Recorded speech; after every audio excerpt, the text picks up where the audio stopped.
What's going on, guys? Let me just double check, make sure that it is actually live in 1 second. Today we're going to be talking about the Dragon Ball Super Card Game Special Anniversary Box, all the preview cards that were previewed today. So, yeah. Yeah, buddy. And then with me I have Frisco. For those of you guys who can't watch the whole thing, we will be uploading this later to the 3XG Productions YouTube channel, so you will be able to see it there. Huh. Very Hey, curious. everybody. While it's still showing Scotchy stream, am I that delayed? I see it up right now, but it's kind of delayed right now because I was like waving at the camera and it's like at least on a 5 to 10 second delay. Okay, for me it shows it's still Scotchy. That's bizarre. Just like double checking to make sure. There we go. All right, we are all good then. In that case, I can start to proceed to the actual card list and show you guys all the cards that were previewed today. Actually, it pulls it up for me by default. I do not have to actually go towards it. So we're just going to go in order. I guess we'll talk about, just go down the list. Start at red, then blue, Yep. green, yellow, and then finally black, where, I guess we'll just give our general thoughts on the cards. I'll do a once over. I'll read it for those of you guys who don't know what it does, and then we'll just, I guess, talk about the applications and where we think it'll end up as far as competitive play. Yep. You know. Okay, yeah, cool. Thank you, G Let's Nation, for do it. letting me know in the chat. Hey, what's going on, Jose? So yeah, first card is Trunks, Surge of Energy. It is a 2-cost, double red, 0-5k combo, 15k power. Auto, once per turn, when this card's power is increased by a skill during your turn, draw one card. So I'm assuming this is the card that was meant to boost Pan as a leader, Yep. if I'm not mistaken. I don't think that this card is particularly great. I don't think it's super good in competitive. So I don't really know if this card has a home. Like, for the most part, my feelings on the red cards, I feel red got the least amount of tools overall in the special anniversary box. I think that the other three colors have some pretty insane cards. For the most part, red just feels like it has some really mediocre cards, and I feel like this is definitely one of them. So yeah, I mean, obviously this is meant to go with like Pan and things like that. I can actually see it replacing everybody's pal Yamcha because Yamcha looks at top three, so you have a chance of whiffing. You automatically get to draw with Trunks regardless, and it can EX evolve off Chain Attack Trunks. It's like another target off that. So I mean, like maybe it's like a slight upgrade of it, but if you're looking for something in specific, Yamcha is probably better. But if you're just looking for the instant gratitude, the instant gain, sometimes Trunks can be better.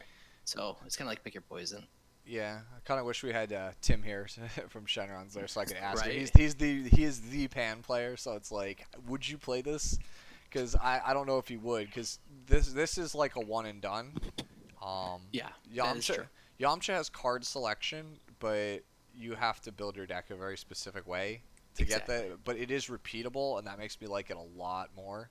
Yeah. Repeatable card selection is good, especially since most of the good cards in Pan anyway are already Earthling. So. Um, I just feel like you just would want to play. You want to play the Yamcha instead of this card. Hey, what's Yep. going on, Zap? So Zap is in the chat. What up? What up? All right, so I guess we'll just move on to Vegito Polymorphic Patara. Oh, Let's do it. let's back up. Zap is saying he loves that card in Overture Frieza. You're talking about the Clash of Fates card. Yeah. He's talking about like the one drop Frieza that can just bump any red Ah, battle card that's oh, in play okay. or red leader. That's Yeah. that's a good combo. I didn't think about that. So for you guys who don't know, you can swap the one cost red Frieza back to your hand with no target, and then just keep Yeah. replaying it. So every turn, this is a repeatable draw engine. With that card for one. That's something I didn't Yeah. consider. That's actually really really good. That's kind of yeah. That is a good interaction. Yeah. But the thing is, like, would I feel like where we're I at mean, in the game is like your I cards don't know all if you have to gain lend. enough. Yeah, your cards all have to lend to Yeah. something really broken. They either have to stop your opponent from doing something, or they have to really lend themselves to doing something broken. Drawing a lot of cards is not enough to win you the game, because if it was, Kid Goku would win everything. So, Yeah, and then also, yeah, I mean, it is a 3 energy cosplay unless you want to keep the Frieza on board and wait till next turn, which I guess you could do. But I mean, yeah, but you have to, it's only when entering play anyway. So yeah, it's a 3 energy cosplay regardless. yeah, you'd have to play like a go long game. It'd be like really sweet if you could play this in the other red Frieza, the one that's like can't play Yeah. cards that are 4 or less. This card would be sweet Oh, there, but this that's would. not how it works. So next up is Vegito Polymorphic Patara. 4 cost, 1 of its red, 0/5k, 20k power, single strike. Yep. Activate main for 1 colorless. Place this card in your drop area from your hand. If your leader card is Vegito, a Vegito card, choose up to 1 Son Goku card and 1 Vegeta card in your deck or drop area with an energy cost of 2 or less. Negate their skills, play them in rest mode, shuffle your deck if you look through it, and you can't play It's like a non-Vegito. long text. Play non-Vegito battle cards for the duration of the turn. At the end of the turn, place all battle cards played into the battle area by this skill and their owner's drop areas. They really want people to play Vegito. Like, they know how much people like Vegito. The problem is I love Vegito. that I wish I would. the red Vegito doesn't have any innate card advantages, which is why it'll like never really be good. Like, one of the cards, like, it'll be actually be the next card we talk about, is one of the like, that's the kind of card Vegito needs to be playable. Yeah. And like, they didn't give it to Vegito. And then like the green one is just generically useful all around, for the most part. Yes. So Yeah, I know. And then if you wanted to ever use the green leader with this, mixing green and red, usually, I mean, it's not a bad color combination. That leader's not bad, but this card needed to be pushed the envelope a little bit further to be competitive, because this is like with any like over the top Vegito cards, you're gonna at least need 4 energy or some type of untapped beam to get like the lightning speed Vegito or something like that, yeah, to kind of go off, So I don't think it's that great right now, Yeah. sadly. Because when I first saw the card, I was super hyped. I was like, "Oh, let me read this," and I'm like, "It's no, okay." yeah. The best use I can think of is if you wanted to do, is as Zap is saying, if you wanted to do something based around the Candy Engine, because you could use this to get the Yeah. Saiyan Duo Goku and Vegeta.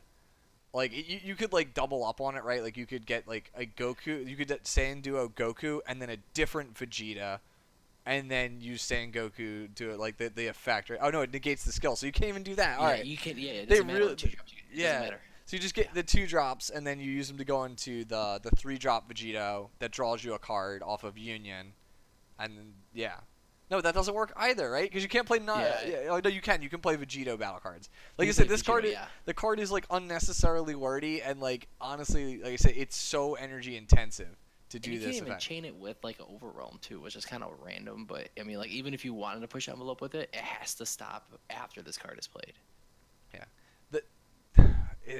The more I look at it, the more I'm like, it hurts my Yeah. head, because like, if it wasn't restricted to a Vegito leader, right, this card would actually be Exactly. very good, because you could Yeah. turn 1, just drop this card, get the 2 Saiyan duos, and immediately start going into the Candy Engine, which is actually quite good, and Right. not awful like other people think it is. Like, it's actually a pretty Right. pretty good like tier 2 deck. Yeah, it's not bad. Yeah, I agree. I agree. Hey. Miss52 always says, "Notice me, senpai. You are noticed." He does it on every single one of my pieces of content. Welcome back. So yeah. So next up, we will move on to Almighty Technique Vados, who is I love this card. 2-drop 5k, 0/5k combo power. I love this card as well. As anybody who's watched any of my content for a long time knows, I love Vados. She is my Highlander character of choice. Not so much in recent memory, because no card advantage, but maybe this card might actually fix it. So yeah, auto, when you play this card, you may choose 1 card in your hand and place it in the drop area. If you do, for the duration of the turn, if your leader card is a red Champa or red Vados, you can activate its Awaken skill even if you have 5 or more life. So Yeah. this card completely bypasses the only reason nobody wants to play Champa or Vados, which is Yep. no card advantage on the front. So this is a card like how with Oob in Chilai, where you just aggressively mulligan for this card. Like, if this card is not in your opening hand, you just throw everything away. Yep, exactly. You just if you get this card, you jam this on 2, and then like you're in business, because Vados on the back actually is not bad. Nope. And if Nope, you and even Champa too. Champa's yeah, not that bad. Champa's actually quite good on the back. Like, giving double strike to things is quite good. And being able to awaken at like 7 or 8 life and still be able to Yeah, actually start that's- drawing is really good. Good generic defense actually. Like starting the game on turn 2, like at 15k power, like it's actually hard to get through damage, because like when they're attacking with their good leaders, they're going to be at 10k for at least a couple turns, right? So they're not going to even push any damage until like at least turn 3, turn 4. Yeah. No, exactly. It's so good. Like, Vados is pretty much a control leader, And like Yeah. it gives you like imagine your opponent's on like skillless Goku, right? You go first, you charge, pass. They Goku get a ball, pass back to you. You drop this, you could just keep killing the kid Goku, like, and Mm-hmm. you're accruing card advantage. You have a 20k pressuring active battle cards every turn. Yep. Like, it's just it's very good. And then Champa has some applications with some of the cards we'll talk later on about Yeah. one in particular.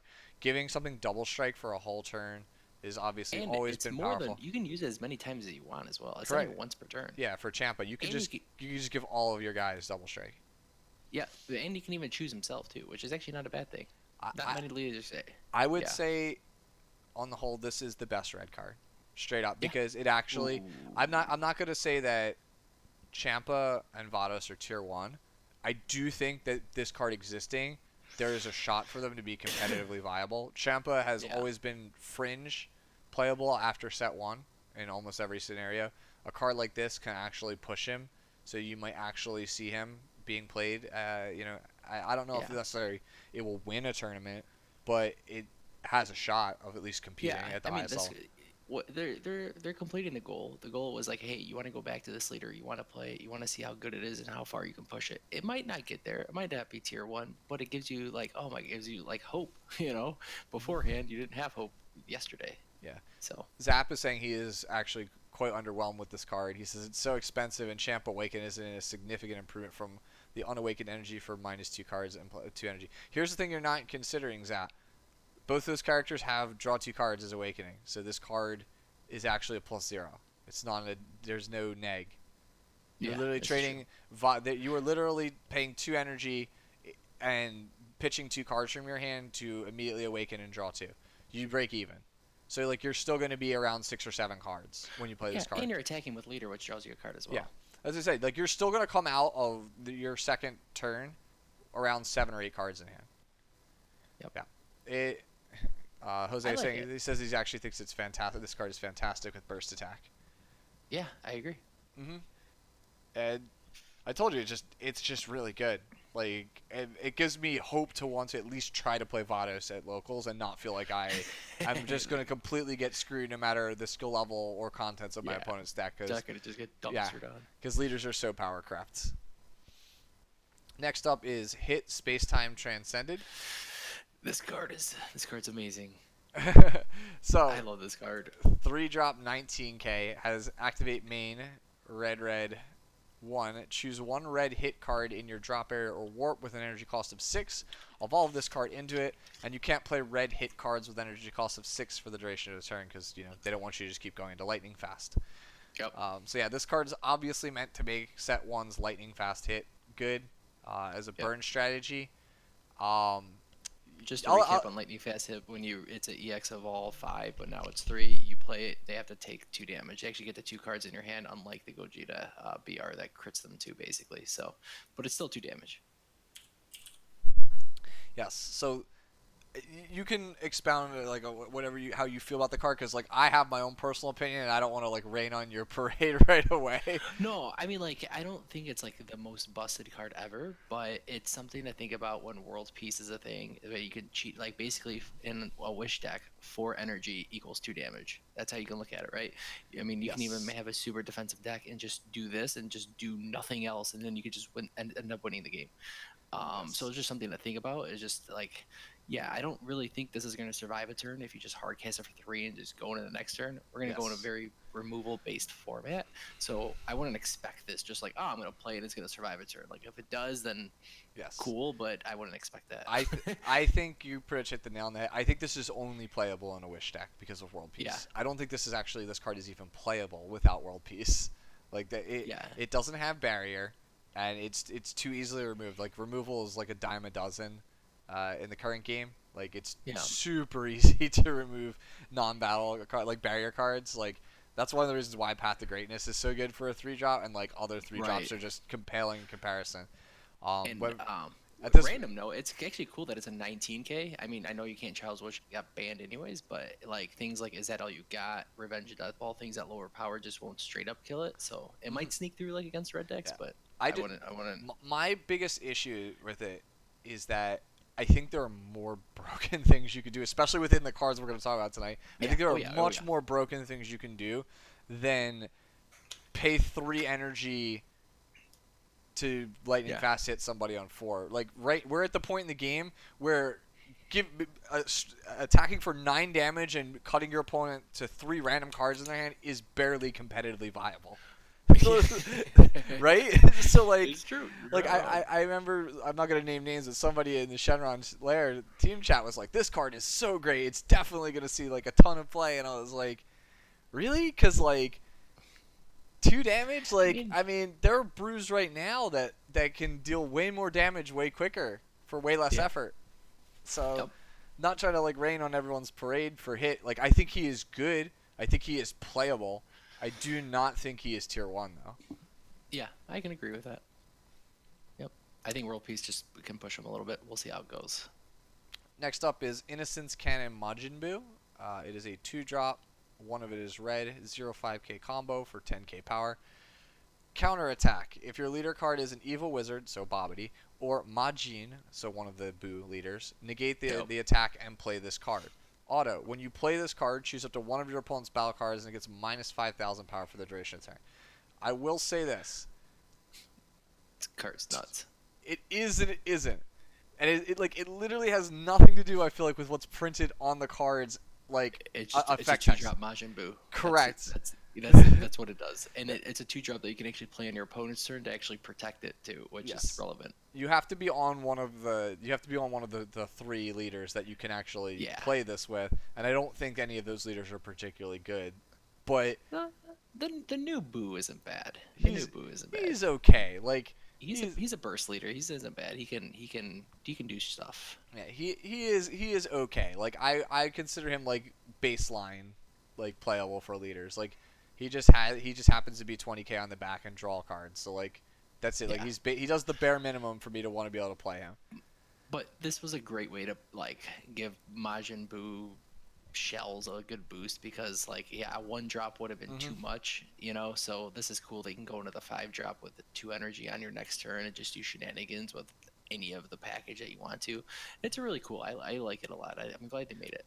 Yeah, if it has any competitive relevance, it's because it's like literally like the cheapest way ever to go into any number of broken boos. Like you can literally like, this might actually be like the way to go if you want to play like AOD in the future. You might play it 100%. on you might play it on the blue Buu leader, like you said. Play it on your opponent's turn 2 whenever they swing, and then on your turn you're just like, cool, I get to evolve. And like, what are they gonna do? Not attack you? Exactly right. And if they don't attack, then you're like, okay, you're like, fine. Yeah, you'll just sit there. Exactly. And the fact that it also picks off 1-drops is pretty nice as well. Like this is like a solid card. I think that like the card by itself, like in a vacuum, if it wasn't a Majin Buu, right? If it wasn't Majin Buu, this card would be like it'd be like pretty bad. It'd be very good in like limited or like sealed or draft, and it would be like mediocre like filler for a constructed deck because you don't have all the cards. Like two costs for a negate needs to be like backbreaking with how compressed our card quality is. I think you mentioned it is actually decent against skillless, because like on their turn 2 you can leave 2 open. If they get a 30k you can negate it and then kill their Son Goku Adventure Begins, which isn't terrible. It's just nothing like groundbreaking. It like if it wasn't attached to a Majin leader.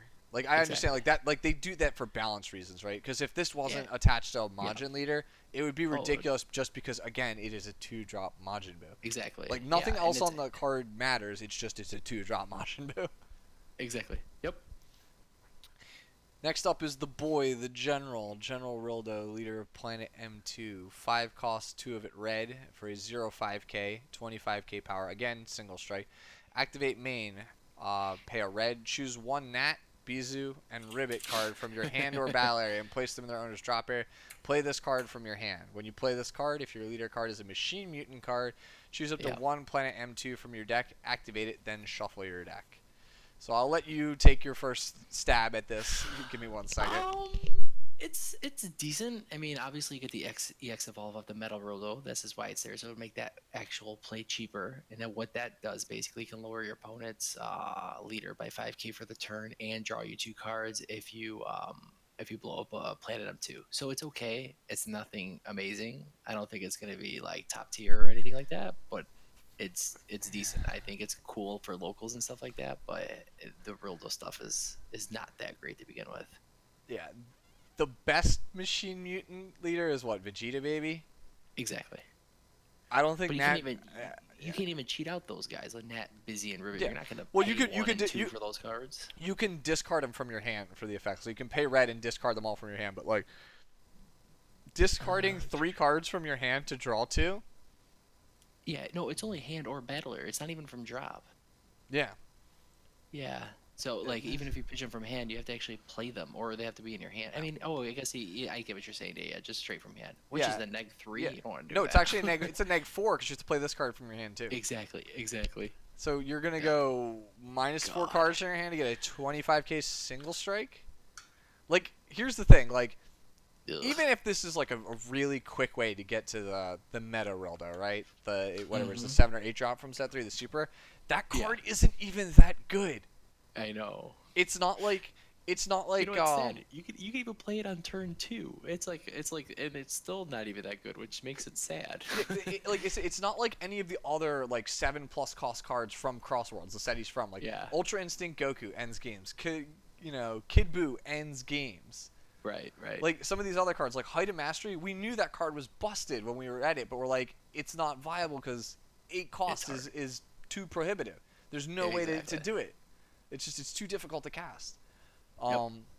Same thing with like Hope of Universe 7 Goku, too difficult to use correctly. I mean, now it's playable, Right. but like, even if you got it the Rildo onto the meta Rildo onto, like you said, it doesn't end the game and is very No. easily dealt with. So like, why am I investing 4 cards for a card that doesn't just say I win the game? And then with like and with Brawly BR Green running rampant, like people are gonna have tech for that leader and those cards in general, so you're gonna fall victim just to that regardless too. Mm-hmm. So it's like there's not enough worth. Yeah, no. Imagine just paying 4 cards for this and then you just swing and your opponent has Broly and you're just like, sick. You're like Arku. Yeah. Oh man, Like That's that's like the feels bad moment of the year, dude. that makes me sad. All right, so next up is the red extra card. There is a cycle of these. Each color gets 1 of them. They're all roughly the same. They're all 1 cost. Give some kind of specific leader plus something, like in terms of power for the duration of the battle, and then an additional effect. So this one is 1 red. It is activate battle. If your leader card is a Dr. Mew card, it gets plus 15k power for the duration of the turn. Then choose up to 1 machine mutant card from your hand with energy cost 2 or less, or play it. We just previously established that the payoff for playing the machine mutant stuff isn't there. Like for we're talking about to be specific, it's the non-baby machine mutant cards. Exactly. The baby machine mutant cards have insane payoff with Vegeta baby. Just play the better leader. I don't really see much of a reason to want to go for this. Yeah, the only thing you could try to do is maybe a 2-for-1 for the blocker Giru, and you could just play it for free. So it's like, oh, I protect it and play a blocker. Cool, but it's like, still not great. I'm convinced that pretty much the viable machine mutant cards are cards with baby, Super Sigma, and the OG 5-drop General Rildo. There you go. Yeah, that card's cool. That's the boy, man. That card won me a game in Philly last year on the bubble. There you go. All right, This so now next card. we now move on to blue. Blue has, I feel like, better cards than a lot better cards actually than red. So the next card is, spoiler alert, this is probably I think the most viable, the best blue card in my opinion of the bunch. It's Son Goku. This card's sweet. Yeah, Son Goku, Path to the Infinite. It is 5 costs, blue, so 2 specific blues. 1 cost for a 10k combo power, 20k single strike. Activate main. Pay 1 blue. If your leader card is blue, and you also choose one of your blue battle cards with energy cost of 4 and return it to its owner's hand, play this card from your hand. So, this card with a good hand lets you play Ultra Instinct, sign the 7 drop that you can't combo against, turn 2. That's nuts. It's I crazy. saw so many people were like, this card sucks. Until you realize, like, if you're on, like, let's say Dende, you can play Font of Spirit to play a 2 or less cost Saiyan.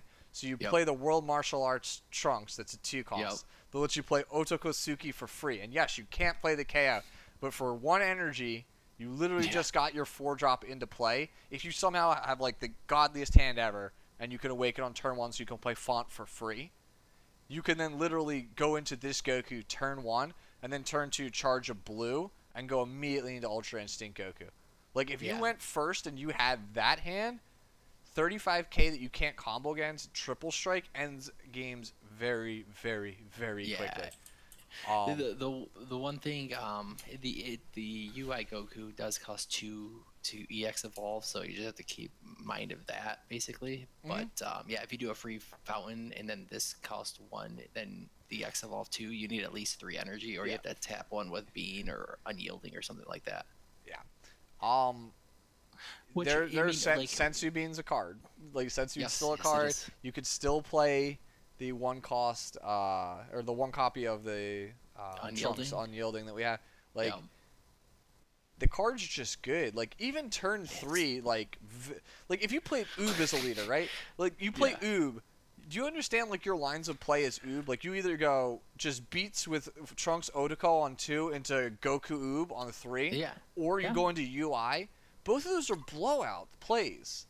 Yeah, Like, even with the Oob deck with the new World Martial Arts stuff, like the Videl is considered a like a 4 drop that can come yes. out for 2, so you can even do that if you want Hmm. to, or you can even blow up the proudest daughter Pan, Hmm. like that's a 4 drop too, and that comes out on Yes. the crackback. So if that survives, and you can even go double strike, then go into UI that turn too, which seems nuts. Yeah, you can go. You can actually go into Kaioken Blue, like Yeah, yeah, as well after at the 9 drop, the tournament pack from set 3. You can go yep. into that as well. I still think that card is terrible, but like if you got it all, man, like if you just live in magical Eh, Christmas land, you could just outright kill somebody like turn 2 exactly. if you just Why have like a not? Like if super you can good try to do hand. it, do it. Yeah. Well, So Zap I is love letting us this know the card. other great targets are Bojack, AUD, as well as Reality Bender Janim. But yeah, Yeah, the um, arrival. I don't know how I'd I feel about actually, playing Reality Bender at this. I think it's best to just play either Blue Dende and go for the font route, or I think Blue UI is actually a real deck. you know, it's kind of crazy that we just kind of like. I know it's a blue leader, but it actually begs the question of Gohan Wish, because you could just play World Peace for 4, like free wish it, and then just get a 4 drop out and just go straight into it right there. Yeah, So that's also possible. And like the yeah, Call of Justice is great. exactly. So So like like you don't actually have to have like you can actually free cast a 4 drop and then just go straight into it, and you have all energy to do it. yeah, the biggest problem for UI is it had the same problem that Haida of Mastery had. There's Yep. no good way to go into the chain. Because Yep. before this, your best option was like Preface of Recovery into Rapid Onslaught, and that Hmm. sucks. Yeah. That's 2 cards and 5 energy. Yeah, I remember Rapid Onslaught used to be such a good card, and then it's like, oh, what happened to this card? It Yeah, got bad, the game got creeps. Too much card advantage. Yeah. right? I Yeah. actually like that Gohan idea. I might have to build that because you can even do Fountain and World Peace in that deck too, which Yes. seems So crazy. yeah, you have that seems great actually because like you have Yeah, font and like we said you can't use the removal on Trunks Otokosuki, but like whatever. 2 15Ks for free is Hmm. nuts. Like, Yep. could you just imagine like just free wish as font? Right. Swing, play the 2 swing with 2 15Ks, swing with your leader at 15K, and then just Hmm. call and then swing with your leader again. Right. And like you're just aggroing people down in a blue deck, and Like, then you just you're imagine this. Say if you're like even at like 5 energy, you can just say even 5 energy. You can even play World Peace, get at all cost Vegeta, untap 1, go into Triple Strike, and then go into UI right after it too. Like that just seems crazy. yes. This card, I promise you, somebody will play this in competitive. Like Oh yeah. this is the card. If you like UI Goku, which anyone who knows me since set 3, like I played UI Zamasu as my competitive deck of choice in set 3, even though it was bad. UI is such a broken card, and there was no good way to go in it. This is so easy to go into UI with. Like Yep. I promise you, like this card is going to see competitive play. This is of all the blue cards, I think this is the one that will have the In best shot probably. and Either we this always or the talk about this like trunks. this back pocket, like somewhere like like oh you got to keep a mindset of this card always should be in the back of your mind because every single time a blue 4 cost comes out, you have to come back to this card if you can break it with it basically. Because like this card should always be in the back of your mind of somehow how this is somehow going to be pushed even further later in later sets as well. So just keep that in mind. It's a combo card. Yeah. Yep. Like everybody was like, "Oh, this card is bad" on Facebook. I was like, "What are you guys talking about? There's so many ways to go into this card so quick." Yeah. Like I love it. with a good hand, like an average hand, like you just need one sensu beam. You can You know UI what's on actually two. funny? What's actually really relevant? I just thought about it. This is actually a Goku that's 20k for Gogeta Hero Revived as well, with at all costs, which is actually super relevant. Stop, Frisco. Mind explode. No, stop. There's only so many broken 7 drops I can play in one deck. Yeah, which is actually kind of funny. Because that was actually a terrible problem with the Gogeta Hero Revived. There was no good 20k Goku. Now you got one. Oh my god. Is there like any other like blue wish leader that I forgot about besides Dende and Gohan? No, that's the only two. Oh my god. Like if they like set 7, they print like a broken blue wish leader, dude. Yeah, It's over, like dude. literally, It's gonna like do it that's all. It's got yeah, UI. It's that's got nuts. turn 3 world peace into Gogeta. Like it's got everything. It's got aggro. It's kind of crazy if you think about it. Yeah, it's too much, man. Too much. Yep. So next up is Vegeta, Energy Absorber. He is 2 costs. 2 of it is blue, 5k combo power for a 15k auto once per turn. When your energy is switched from rest mode to active mode by a skill, if it's your opponent's turn, draw 1 card. So it draws you Yeah, this cards if you card's sense. bad. Yeah, it draws you cards if you use Sensu Bean on your opponent's turn, or the Dimension trunks Magic. that we're gonna Yeah. or Dimension Magic, or the card we're gonna do next. The Its best application, I think, is Janimba. I think we can agree There on you go. that. Yeah, yeah. I think the main problem with this card is that the only way this card gives you value if you use it more than once. If you use it once, you've done nothing because any card can just draw you a card.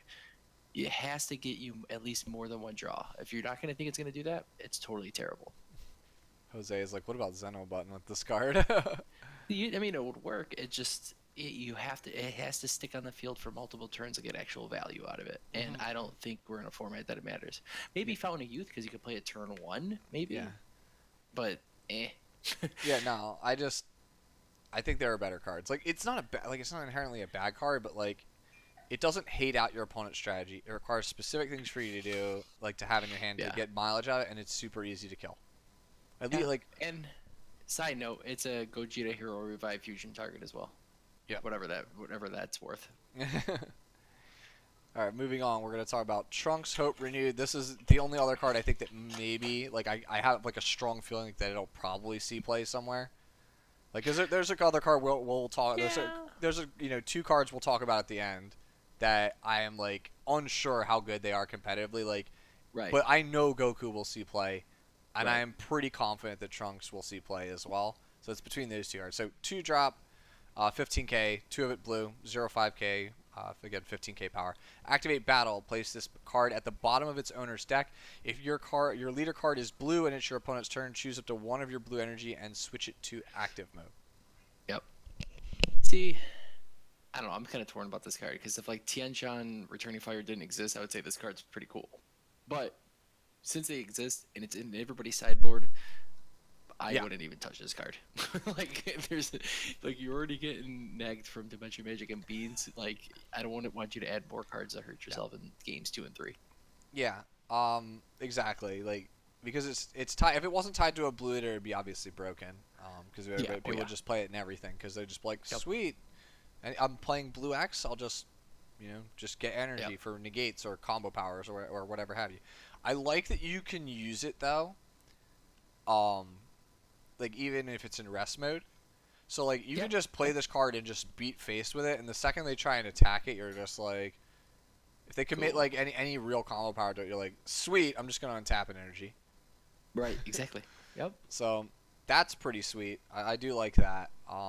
There is some risk involved with this card though. Like if you tap out for this card, and your opponent goes like, removal spell, like just card that Yeah. KOs it immediately on your turn. You're like, well, I was really like counting on that untap. I'm dead. Or like same thing Yeah. with Tien. Like I was really counting on that untap, and they played Tien. Exactly. Like, oof, you could end up killing yourself. So I understand what your fear of why you just wouldn't want to play the card.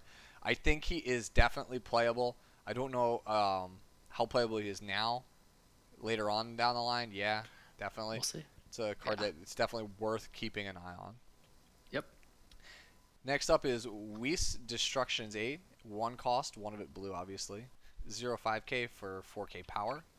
Auto, when you play this card, draw one card. Activate main, pay blue blue. If your leader card is a blue Beerus card, place this card in your energy in rest mode. So, Jeez. the problem with this is that our current only blue Beerus leader is the set 1 who has the same problem that Vados and Champa have. Yep. And like set 2 Vegito, no inherent card advantage on the front. So how does this help me? Like this helps me get to the end game, right? But Yeah.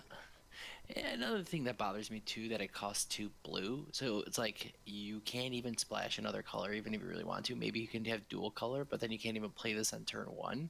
So the whole like progression is play this turn 1, do the thing on turn 2, and you have 4 energy on turn 3.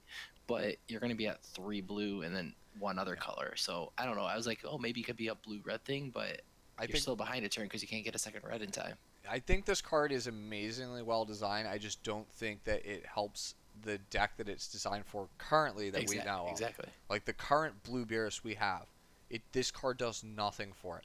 Now if like in Yep. set 7 or set 8 or whatever have you, they release another blue Beerus that's Yep. really good. Like Beerus is long overdue for a really good leader. Let's be honest. He's a really I popular agree. character. He is very powerful in the show. He only has one iteration. Um, Definitely like if they release another Beerus leader and he's blue, like let's say we get like dual colored leaders or something because we already have dual colored Right. battle cards. Like let's say it's like way down the line we get like a blue red Beerus or whatever have you. Like this card goes in that. Like because Yeah, exactly. it's inherently it is a good card. It is a cantrip, a one drop cantrip that is baseline playable for almost every one drop in the game. And Yep. and it has to have some kind of upside for me to really want to play it, whether it hates out my opponent's strategy or it does something later on. Paying Exactly. 2 energy to ramp when you have nothing else to do is awesome. Yeah, and it's not negging you anything too. I mean, really, because you get to draw a card, so it's like a better objection. So it's kind of cool in that regards. Yeah. Nephilim is saying that they really want you to play this on 1 and then activate on 2 to make its unawaken effect live turn 2. While that may be true, again, no inherent card advantage on the front is really bad. Right.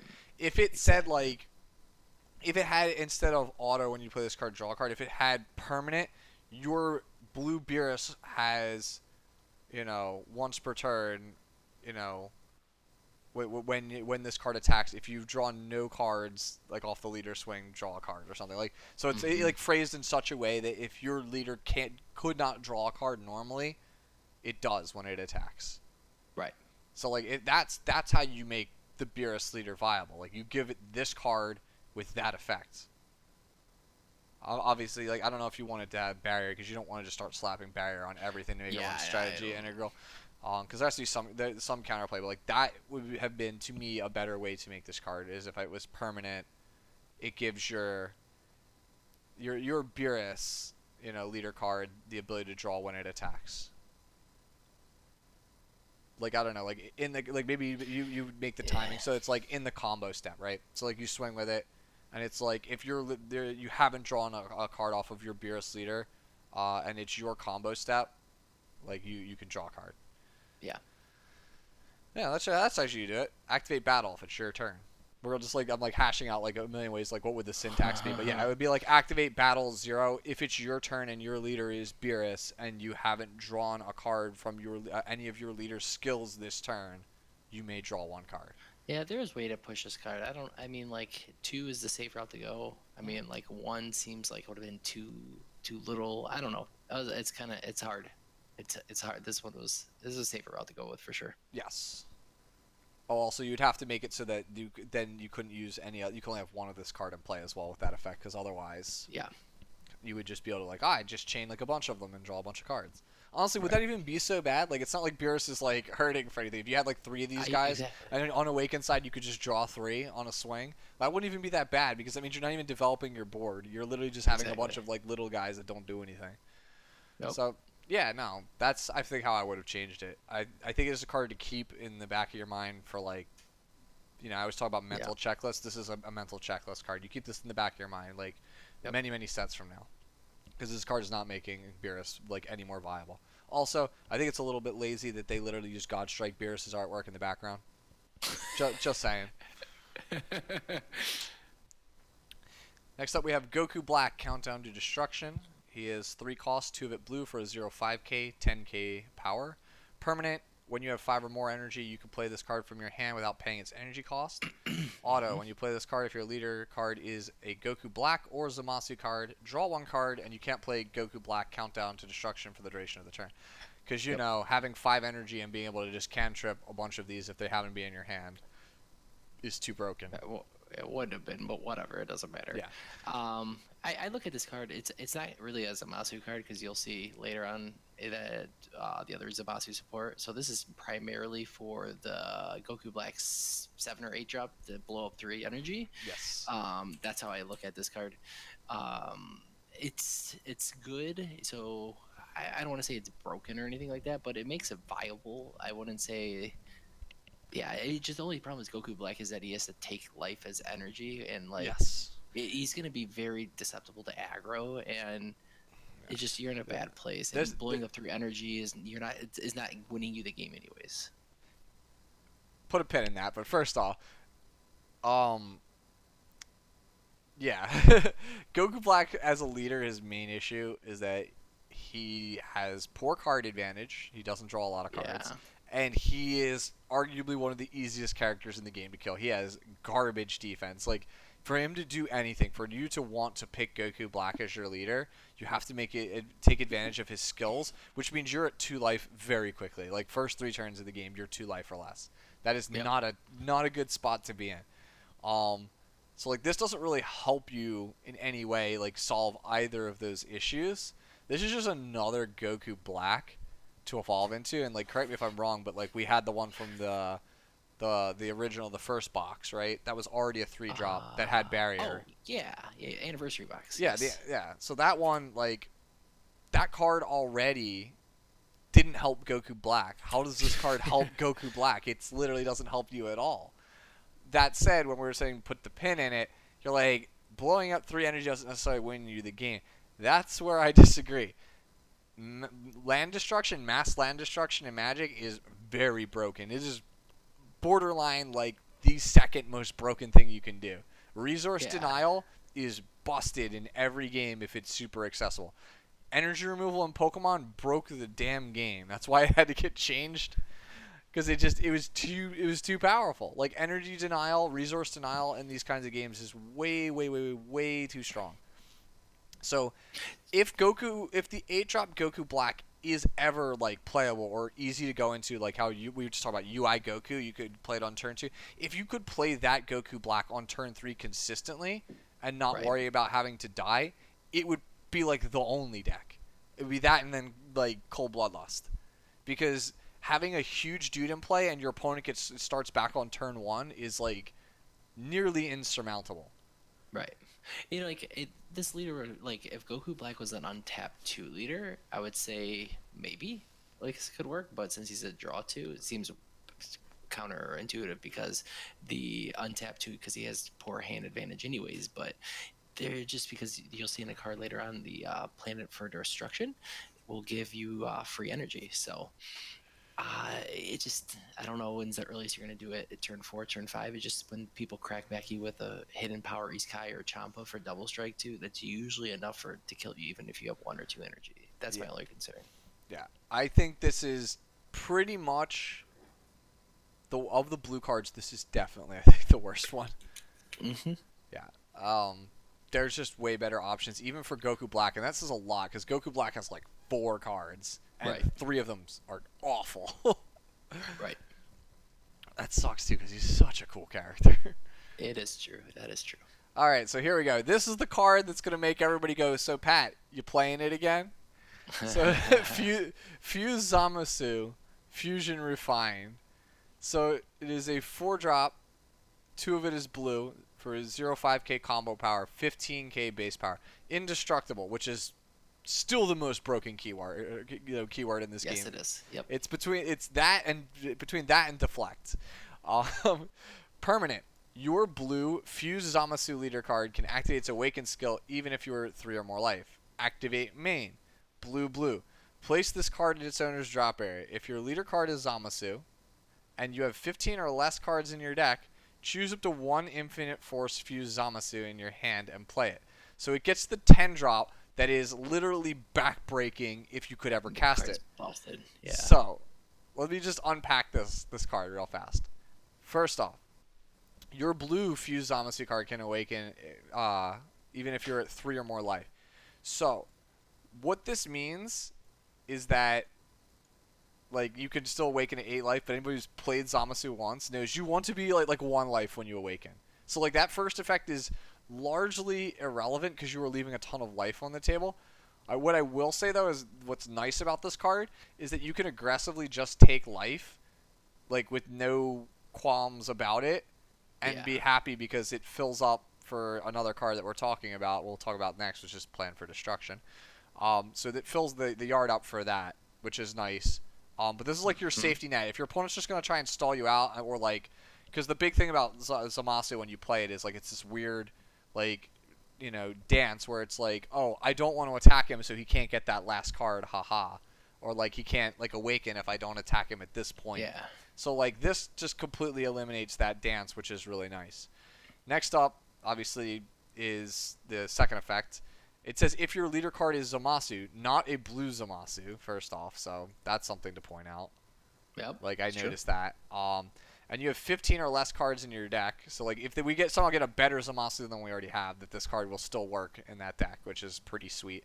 If you have 15 or less cards in your deck, choose up to 1 Infinite Force Fuse Zamasu. So yeah, again, that card is pretty much the original Height of Mastery, where everyone was that card is stupid broken and is going to break the game, but nobody could figure out how to get it into play in any reasonable time span that doesn't have you being tapped out. The closest that has ever been done was ARG Richmond top 16 by by Bearded Collectibles. One of their Team Bearded had one member who played mono blue Cell, who used Cell's leader skill to just keep removing everything from play to get 2 of the 10 drops in play and then just gash you out, which is miserable. It is absolutely awful. It is so slow. It is so grindy. You go to time. So there's a lot of issues. There's another way to do it too. It was a mecha freeze time where you do free time rings and try to cheat them out and play and stuff like that and try to do it. It wasn't really that consistent. It could do it quicker, but it was just it wasn't that great. But I actually like the fact that you can awaken earlier because you can actually use cards to take cards from relief and add into your hand, so you don't have to pitch cards from the top of your deck at all Awakening costs. Pan at all costs. Yeah. Yeah, exactly. Even Sidra, the 3-drop blocker, so as removal, stuff like that. That is something I agree. That is something that's really good about the deck because one of the big things with Zamasu is hand advantage. He has life and defense for days. I played Matt 3 months ago or something with Zamasu, or he played me or something like that, and the Zamasu deck won, and it was because it was so difficult for a storm deck to kill it or whatever the other opponent the deck just inherently has 14 life. That is already really strong. The biggest problem is that you can't draw. So this card in tandem with cards that take life is very good. And also 2 energy to get that card into play. Infinite Force Fuse Zamasu is just busted. I was saying earlier in the chat, you remember, I was I demand that when anybody plays the 10 drop from this effect, I just want you to say the Zamasu line, the all whom my light shine upon shall perish. Literally just every time. Anyone who plays Fighter Z knows how much you hear that line when you play Zamasu, because it's just you make the lightning comes 3 seconds later. So this card is very good, and I really want to play Zamasu again. Yeah, I'm trying to make this card work because I think there's a way to push this card. I don't think it's gonna be oppressive like Path to Greatness because it's not that easy to do. I think it's gonna take a little bit of work. So I think it's actually fair, but it can be pushed to unfair limits. Yes. Yeah, no. This card is actually quite good. Like this Zap is saying, the permanent's really good in the mirror. The permanent's just really like, like the Yeah, permanent's whatever. Like the activate main just makes this card obliterate stupid. Yeah, obliterate Janimba. You mill me, yeah, awesome. If I go into this on exactly. turn 3 and you put me at 15 or less cards in deck, awesome. I will eviscerate you because you are just going to lose all of your resources and your hand. Yeah, You will because die. like even against Janemba, say if they do that too, you can even unyielding and then you can even objection and unyielding and send to me and just do it all free if you really Yes. wanted to. Like if you have this, right, and then you just do it again, like a turn or two later, it's Oh yeah. just it's so backbreaking. Oh Yeah, like yep. this card is really good. My only gripe with it is sometimes you won't have the 15 cards or less. Sometimes it'll probably still come out too late. Like this is very much a I have to play to see, but like Dude, this is you know what's one funny of the actually? best design cards I've ever seen from Bandai, though. You know what's actually funny since we're talking about what was the anniversary box? There's actually an Undying Link Zamasu. It's like a Goku Black 6-drop, but it's 4. You pay 4, you actually inflict 2 damage, and you untap 4. So if you're not at the life, you can actually play that for 4, Oh, untap, and you're then talking about the untap 4. anniversary one. Yeah, that card was Yeah, yeah, very anniversary. good. Like Yeah, that so card's in just this good case, in general because it's a free immortal. It's a yeah, free yeah. indestructible. Well, in this case, it gets you down to that 15 or less easier on your turn 3 or turn 4 play. Yeah, So you can actually, because it untaps 4 too. yeah. No, like I'll be honest with you, like this card plus one of the other cards that we'll talk about, Zamasu's best friend, Yes. got an upgrade that we'll talk about later. Like makes me very very strongly want to consider playing Zamafu once again. It is that was if anybody who's been following me for the past like year and change knows, I made Zamafu. It is my baby. It is my favorite deck in the entire game. To this day, it is so fun.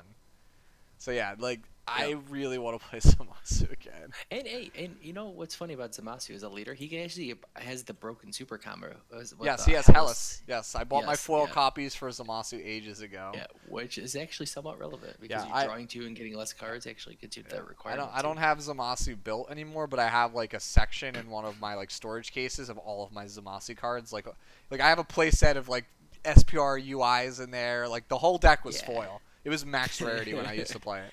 I still have it all. I didn't get rid of it because I still love it. All right, Yeah. we've been gushing about this for too long. Let's move on Okay. All to right. his All right. other card, Plan for Destruction.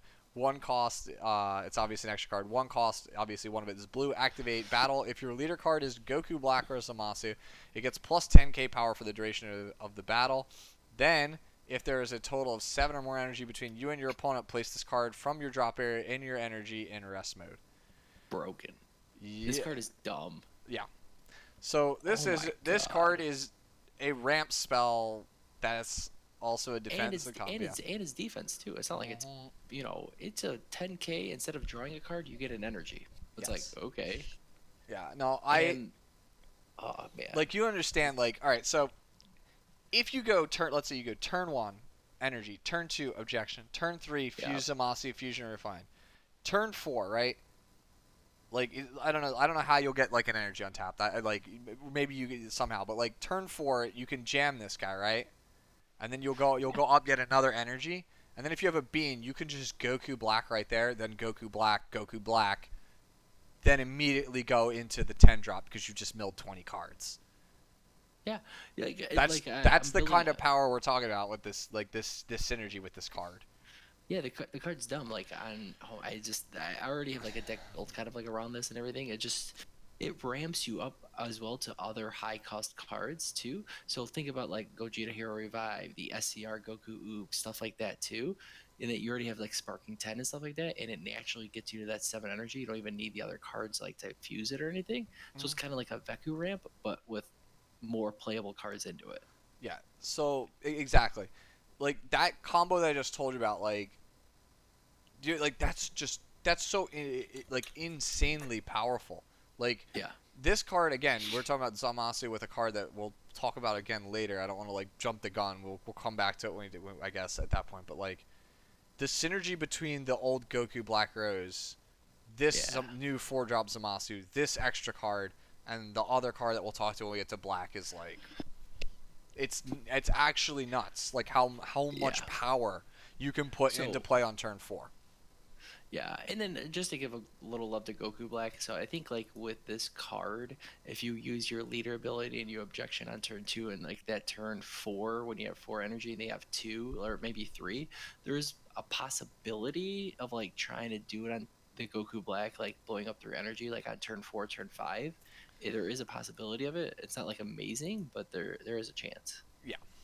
Like, there's a chance. It's notable that this, by the way, only gives 10k power. All the other ones, I believe, in the set give 15. Yeah, I don't care. Yeah, the card's I'll still take real. it. The card's just still really good. One last thing to talk about before we move on to the green cards. Dende's still a thing. Yes. So, But if they're spending 3 energy to blow up 1 energy, I'll take it. yeah, I mean, you don't need a lot, dude. You just need to get this Zamasu in play and just have 2 blue, and you you're just good. need to have 4 energy, and the next turn only costs 2. It's like, okay, like whatever. I don't So know if then I'll who be playing cares? this at competitive, but you'll definitely see me like locals and side events. I'll be jamming Zamasu again. There you go. All right, green cards. First up, the sideboard card that's going to be in like every Chilai player's side deck. Son Goku in close quarters. 2 costs, 2 of it green. 2 combo power, 2 costs to combo this card. For 5k, and it is 15k power. Auto. When you play or combo this card, if there is a multicolor card in your energy, choose up to one of your opponent's battle cards with barrier and an energy cost of 3 or less, ignoring barrier and KO. So, this card literally just says, I don't want to deal with Path to Greatness. Yeah, exactly. What's is funny is actually it's like any multicolor. It's not even a green like green red multicolor, right? Yeah. So you can even like sideboard it into like a blue red deck or whatever. Yeah. Like you could just jam it any other way, which is kind of cool. I don't know if you said it or not, but the 2 cost combo power is somewhat relevant too. But so it kind of gets around barrier because you don't really care if you play. You just want to get rid of the threat, which Path to Greatness. That's the target. This card is literally exists for you as a if you're playing any green leader. Chilai is obviously the most prevalent one because green gets destroyed by a height of mastery more so than any other color. This card needs to be in your 65. It needs to. This card literally feels like it was tailor-made. It was printed with the explicit purpose to just snipe Path to Greatness. You know, it's funny actually. This card's probably going to be in Janemba decks too, and if they're going to actually Oh sneak no, in they dual color can't though. They can't. Gotta be green, right?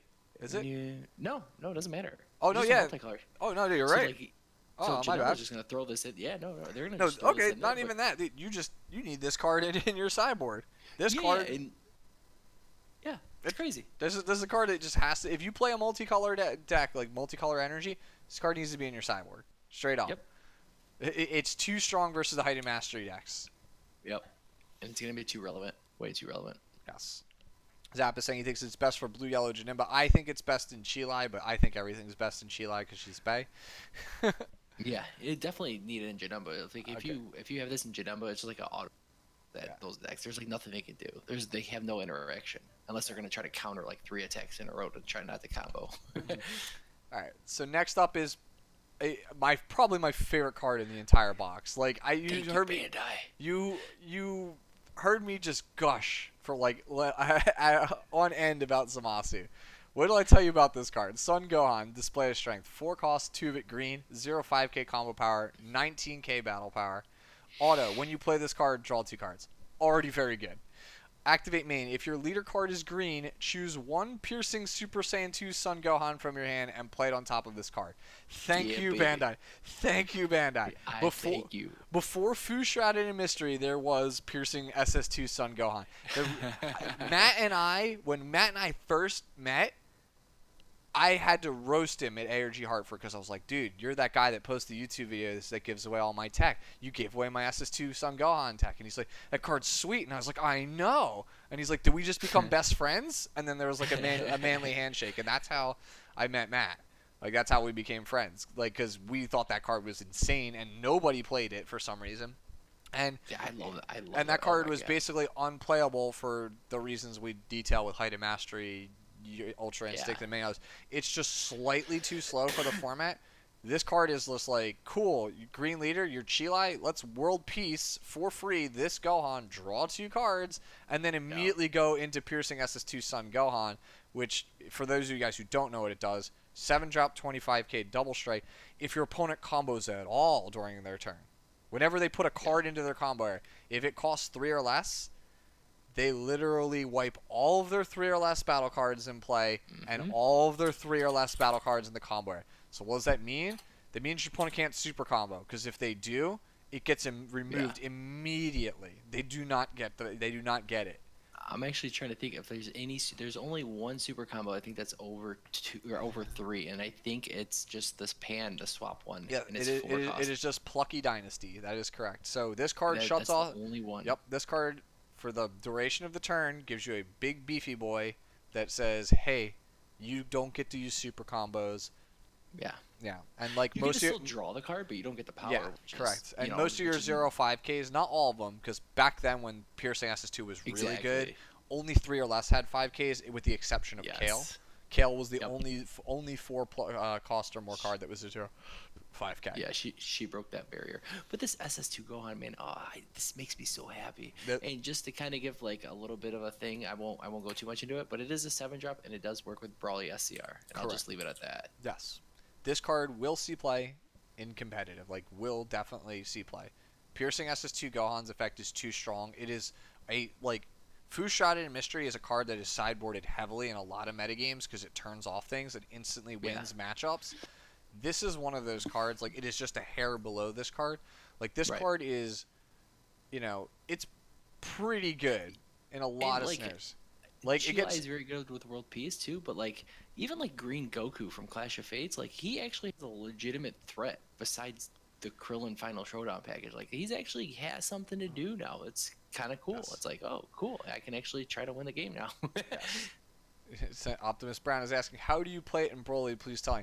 You wouldn't play it in Broly most likely. It most likely goes into Chilai because for the ability to play this card for free. You could actually jam 2 of these for free in 1 turn in Chilai.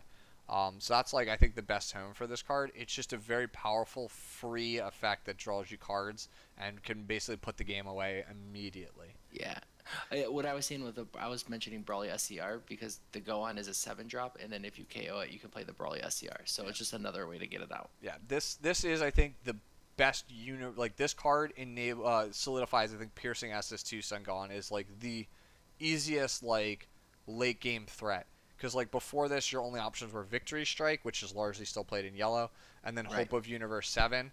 Like those are your only real like viable late game. I guess you could say like Super 17, but that's like leader specific. But like Exactly. for most decks, like green as has many issues, but like one of its primary ones is it doesn't have good finishers that aren't leader locked. Yep. So this is like the generic best case like green leader. Like this is going to be Draw 2, used. baby. Yeah. I'll take it. This fixes so many issues with green leaders. This one Yeah. card. It's sad how low in the totem pole they were. Yeah. No, but this card is even compared to other colors. This is a very powerful win con. Exactly. I agree.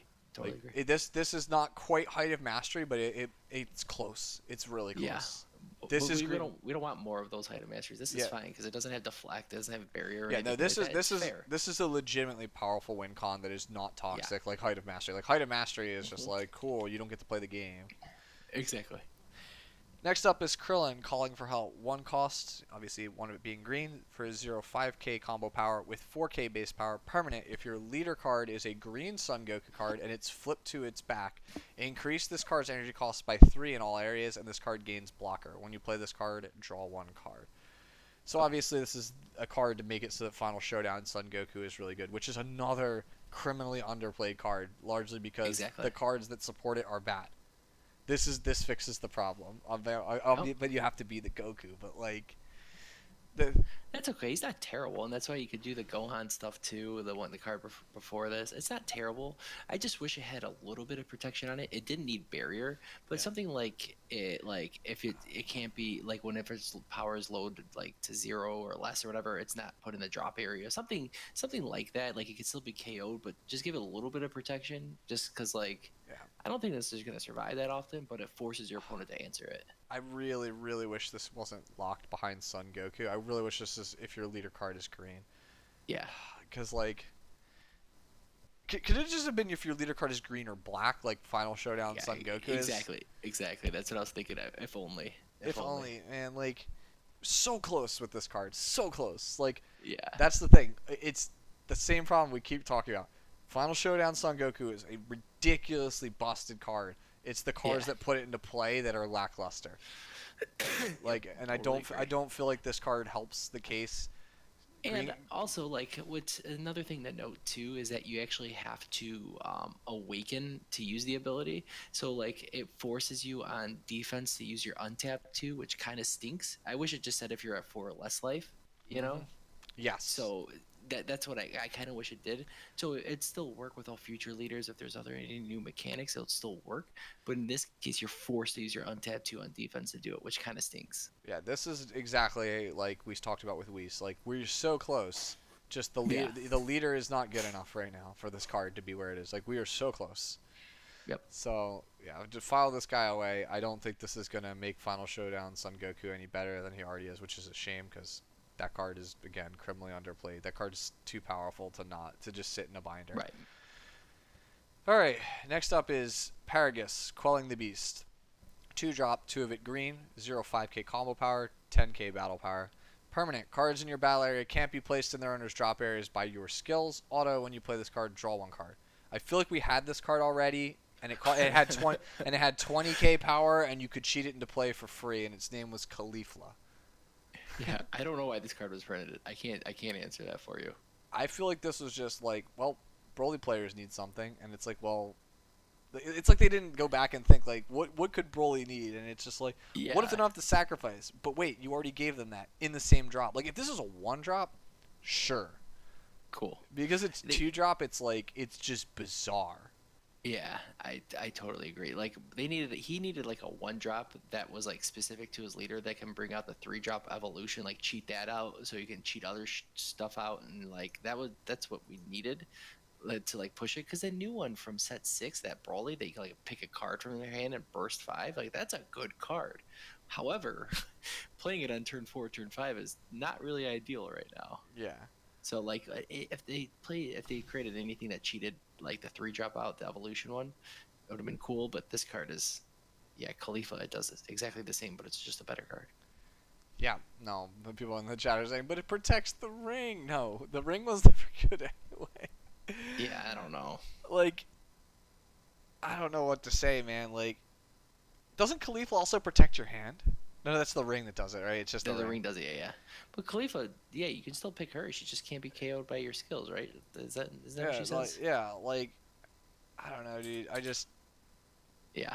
Khalifa I don't see it, Khalifa is sadly. already like that's how far we've come. 3 drop 20k or 2 drop 20k Khalifa is fringe playable right now.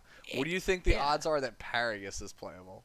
And it's self-awakening for a Broly leader that needs it too, so it does like more than Yeah, what Paragus it's does. just better. It's better for what it's a better use of giving you this effect. It's better at Yeah. drawing you a card because it gets you closer to awakening, which you need, and it is better on board because it literally is double the power. Yep. Yep. And it also has many synergistic cards that go Yep. with it. The Kale and all the Kales and Kabbas work very well with that. So yeah, this card might be the worst card in the box, but we'll see. Only time will see. Tell. Next up is Android 13, the Brilliant. I don't know I about that love one. this card. That's I a love stretch calling card. this man brilliant. But 3 drop, 2 of it green, 0 5k combo power, 15k battle power. Union Absorb. Choose 1 Android 14 and 15 card in your drop area and place them under this card. If your leader card is an Android card, thank God, it doesn't have to be just 13. Choose up to 1 Android 13 card from your hand with an energy cost of 7 and play it on top of this card. Permanent, you can't play this card from any area if there's an Android 13 card in your battle area, because they don't want you Which that stacking that card. Because exactly, because then their whole hand will just be gone. correct. Yeah, Uh, which uh, is good. I'm glad they added that. I'm glad they saw that. yeah. I love this card. I absolutely love this card. It just I don't know how many people know how good Android 13 is, the SR, but every time your opponent puts a battle card from their hand in a drop area via crit, hand destruction, even blowing up their energy. If you put an energy from their energy area in the drop area, that's a battle card. They have to pitch a card from hand. Any interaction, shocking death ball, super combo. There's just so much ways to trigger that auto. I Mhm. know General Tao is a card, but you have double impact Krillin to counter that, so you should be okay. He's the most impactful I card just, in the game. he's the most impactful card in the game. Yeah, he's twice I as just I impactful as just any love other it. card. And if you wanted a fair version of Cell package, like this is it. Like and Yeah, because it can come out on 3 and it's just amazing. yes, I actually think this card is playable for that, for exactly what you said. This is the new Cell Chain. Yeah. Like this is your 3-drop Cell, because they said it is Android card. Like Super 17 is very good. We've already established that. Like he's very good. This is just another way to just pick apart your opponent's hand. It gives you flexibility in deck building. Like Yeah. I'm don't pretend to be somebody who knows like everything about androids. Like droids is one of the least played archetypes for me across the game's lifetime. But like Yeah. 17 is a beating Exactly. when he comes 7 down. Super 17 is really good with this. Yes, very very good. And then And like having the next card we'll talk about makes it super easy to union absorb him as well.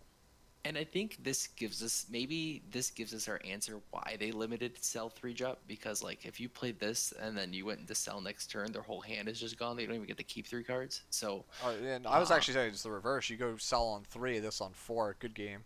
Like yeah, or that too. You could do either or, right? Like I think that is the reason why. I don't know if they created this card or had it developed prior to, but maybe. I think we might have got our answer. Zap's right. Zap's like, I like this in set 3 mirror because General Tao is terrifying. I think you want to do everything you can to be able to minimize its Yeah. impact. He's not wrong, dude. This on 3, mirror chain on 4 is backbreaking. Yeah, it definitely is. I feel like mirror. I don't know if I've ever actually like.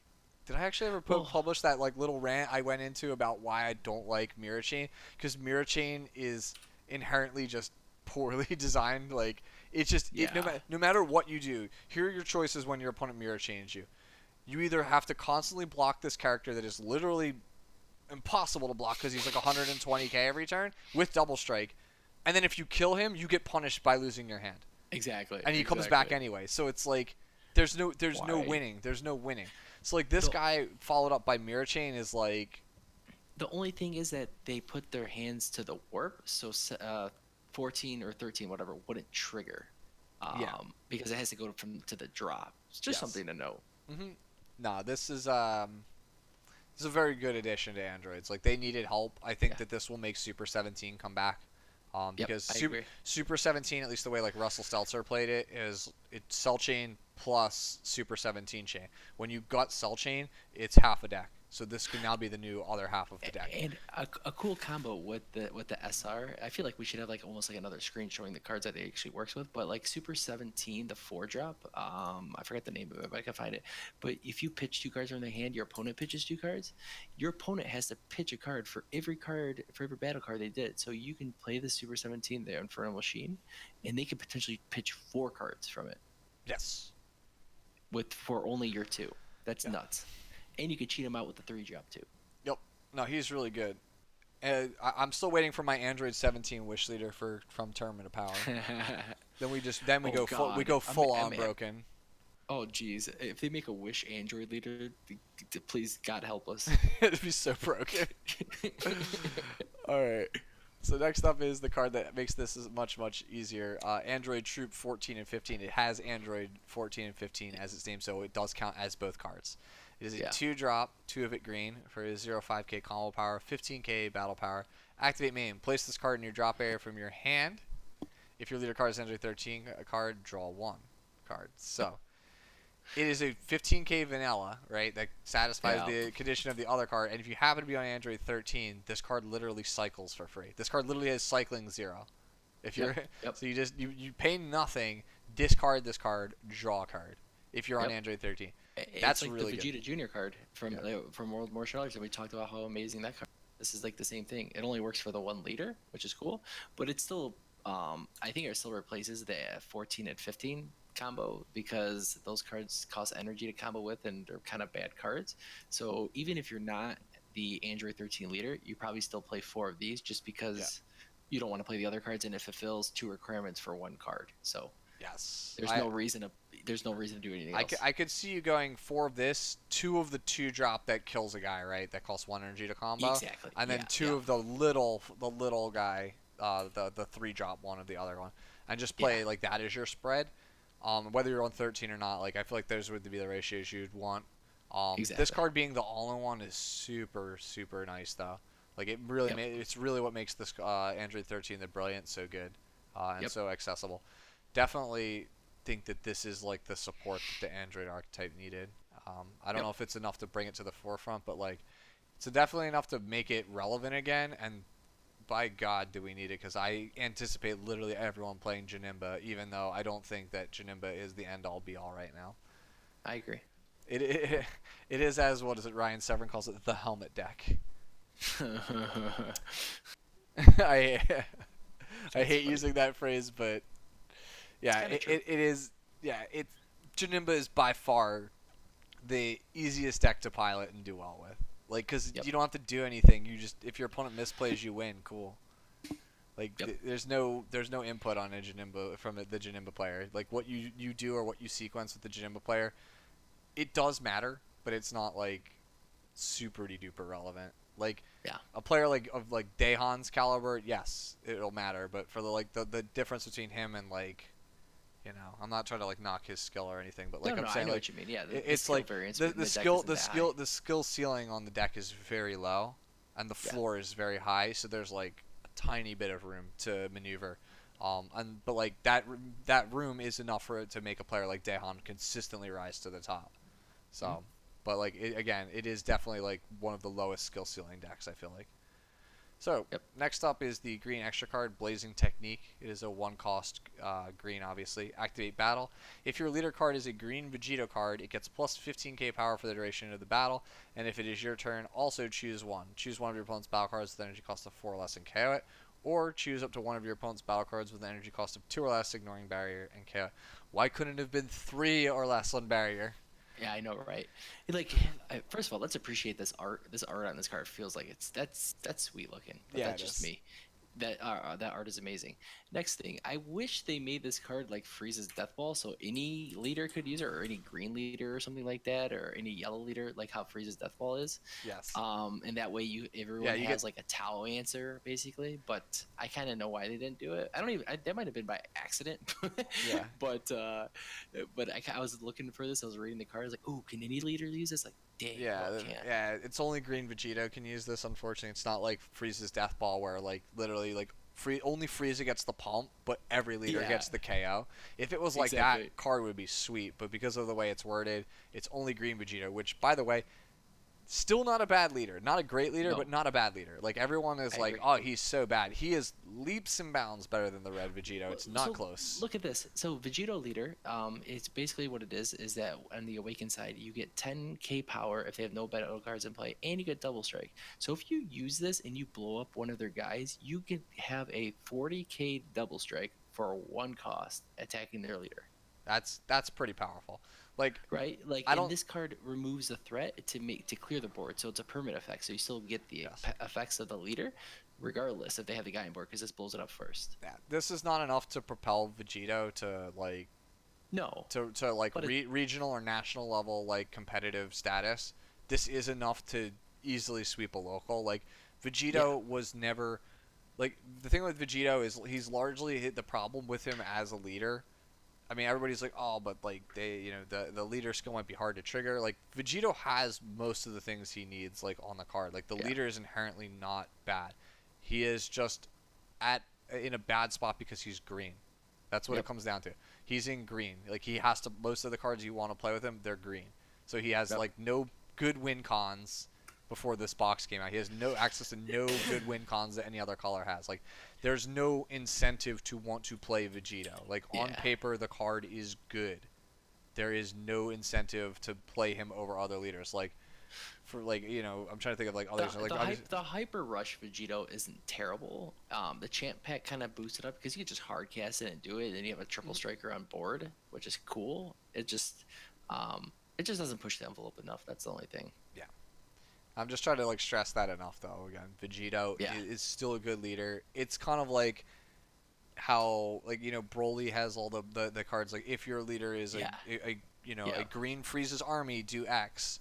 Like there's nothing that makes you go like if your leader is a green Vegito that's like really powerful. Like Yeah. that's why. Like that's the main reason why. Honestly, if they made that championship pack Vegito, the Vegito Super Warrior Reborn, if they made that like so, if it just had green Vegito, not the Awakened side only, that would actually like be Yeah. somewhat Oh playable. yeah. Like again, going back to the Krillin like that we had earlier, like how it was like Exactly. if it was a green leader, right? Yeah. Then Final Showdown Goku is the missing piece that Green Vegeta is missing.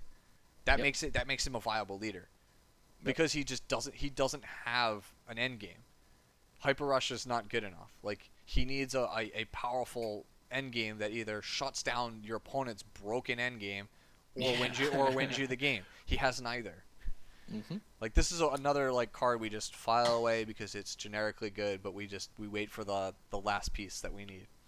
Yeah. All right, now we move on to yellow. All right.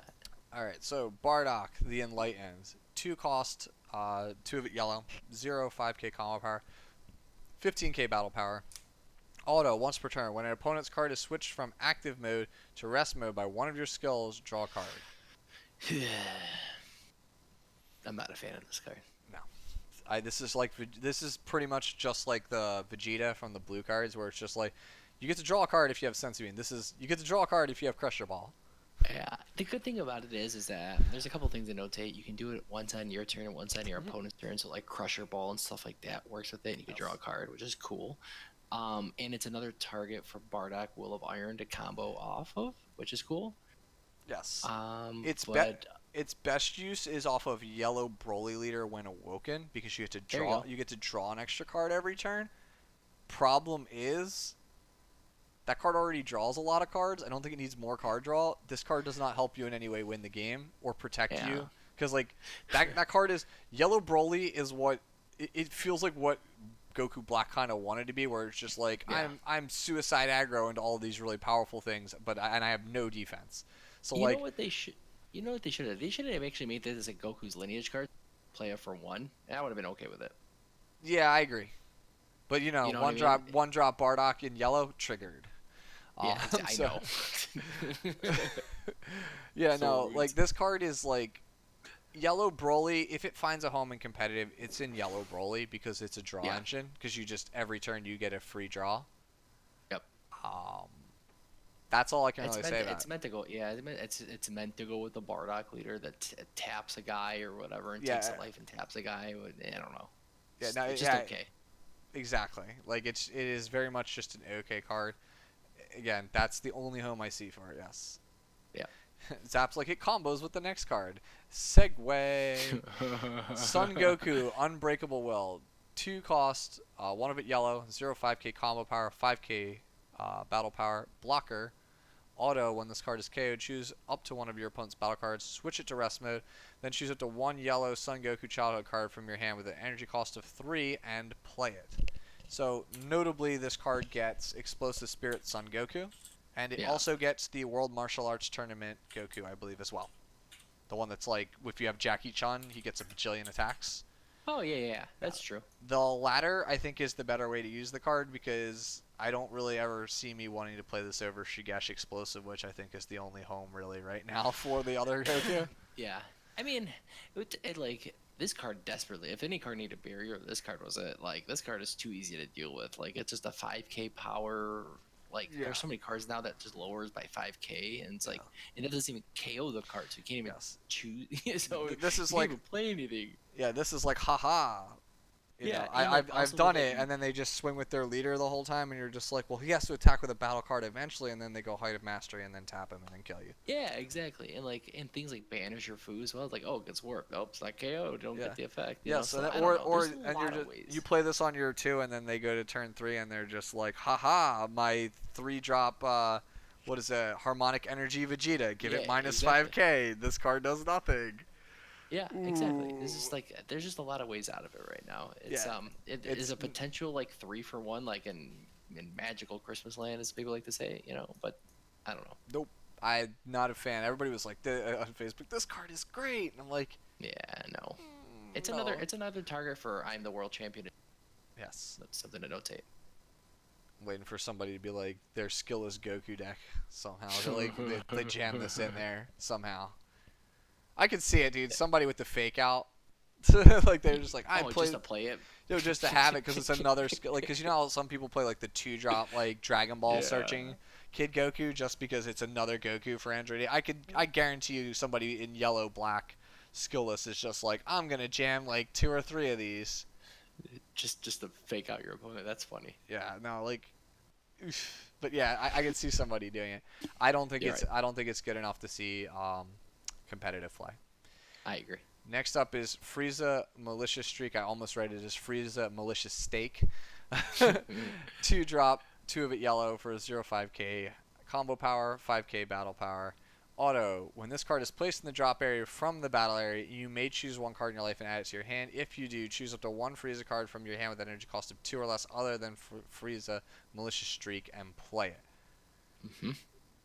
I don't know what to make So of this card. So, it's okay. I mean, like it's something you can Frieza's call. It's meant for the set 1 Frieza leader, the Golden Frieza, that you can put it in the drop area, untap 1, draw a card, and you can cheat another 2 drop out in active mode, which is okay, I guess. It's just I don't know. It's nothing really spectacular. It's just it does what it does, and I think it's self-awakening, right? It takes a life, if I remember correctly. yeah, it takes a life. Yeah. Yeah. No, Yeah, like I which mean, is cool. I guess you could just jam it and be like, you could just play this guy. You're right. You freeze his call this guy on 1, take a life, sack it, Yeah. untap an energy, and then you get to play the green one right from, and then take another life from hand, and then Yeah. like There you go. yeah, and then you have your 1 energy open for negates or whatever have you, cold bloodlust. Like Yep. it has What you this can card even has do? this card has potential actually. Yeah. Yeah. What you can do too is just kind of cool. Is you can play the military command freeze 2-drop blocker, and when it gets KO'd, you can play a 3-drop from hand. So you just go a progression to get like a 3-drop on turn 2, which isn't terrible. Like a deadly defender or the Frieza back from hell, stuff like that. Mhm. Yeah, no, this is an interesting card. I'll have to like mess around with this card. Like, this card is not inherently bad. This card actually has like No. this is a combo card. Like there are just like sweet combos you can do with this card, and like as the Yeah. card pool increases, the amount of sweet combos you can do Yep. goes way up. Like I say this now on like this, and then like on this VOD, like a year from now, I'll be like, guys, this is the card that broke the game. How could you not see it? Nah, I don't think that will happen, but that would be kind of fun. Yeah, no. So Zap is correct. A card like this makes me feel less inclined to want to play green, yellow, gold Frieza. Yeah, exactly. But you fool though, all of the new Frieza's Armies cards are green and they're good. Exactly. So you should want to play green. Long live Chilai, may her reign be everlasting until Zamasu takes over. Exactly.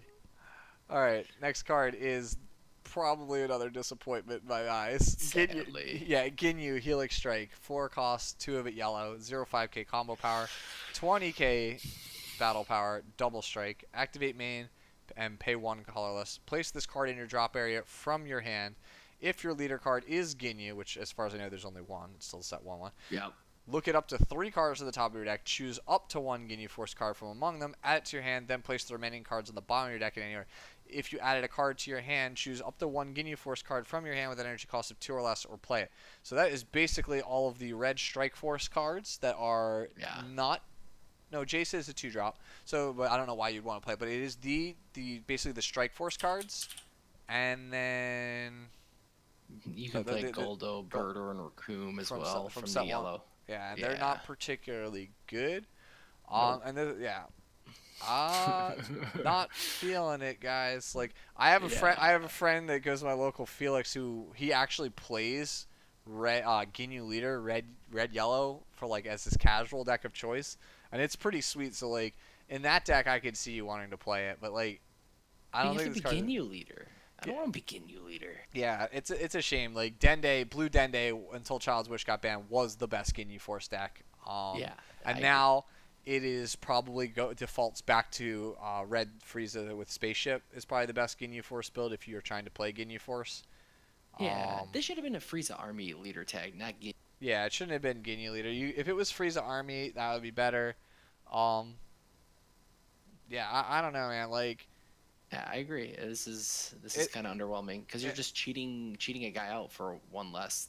I don't. yeah, It's not great. yeah, it's really not. It's very disappointing.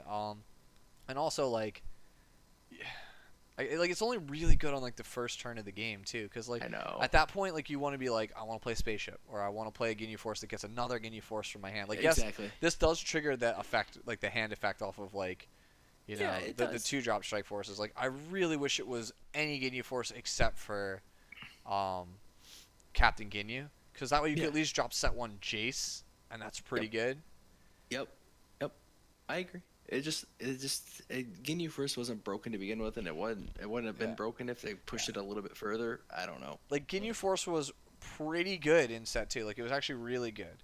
Um, Yeah.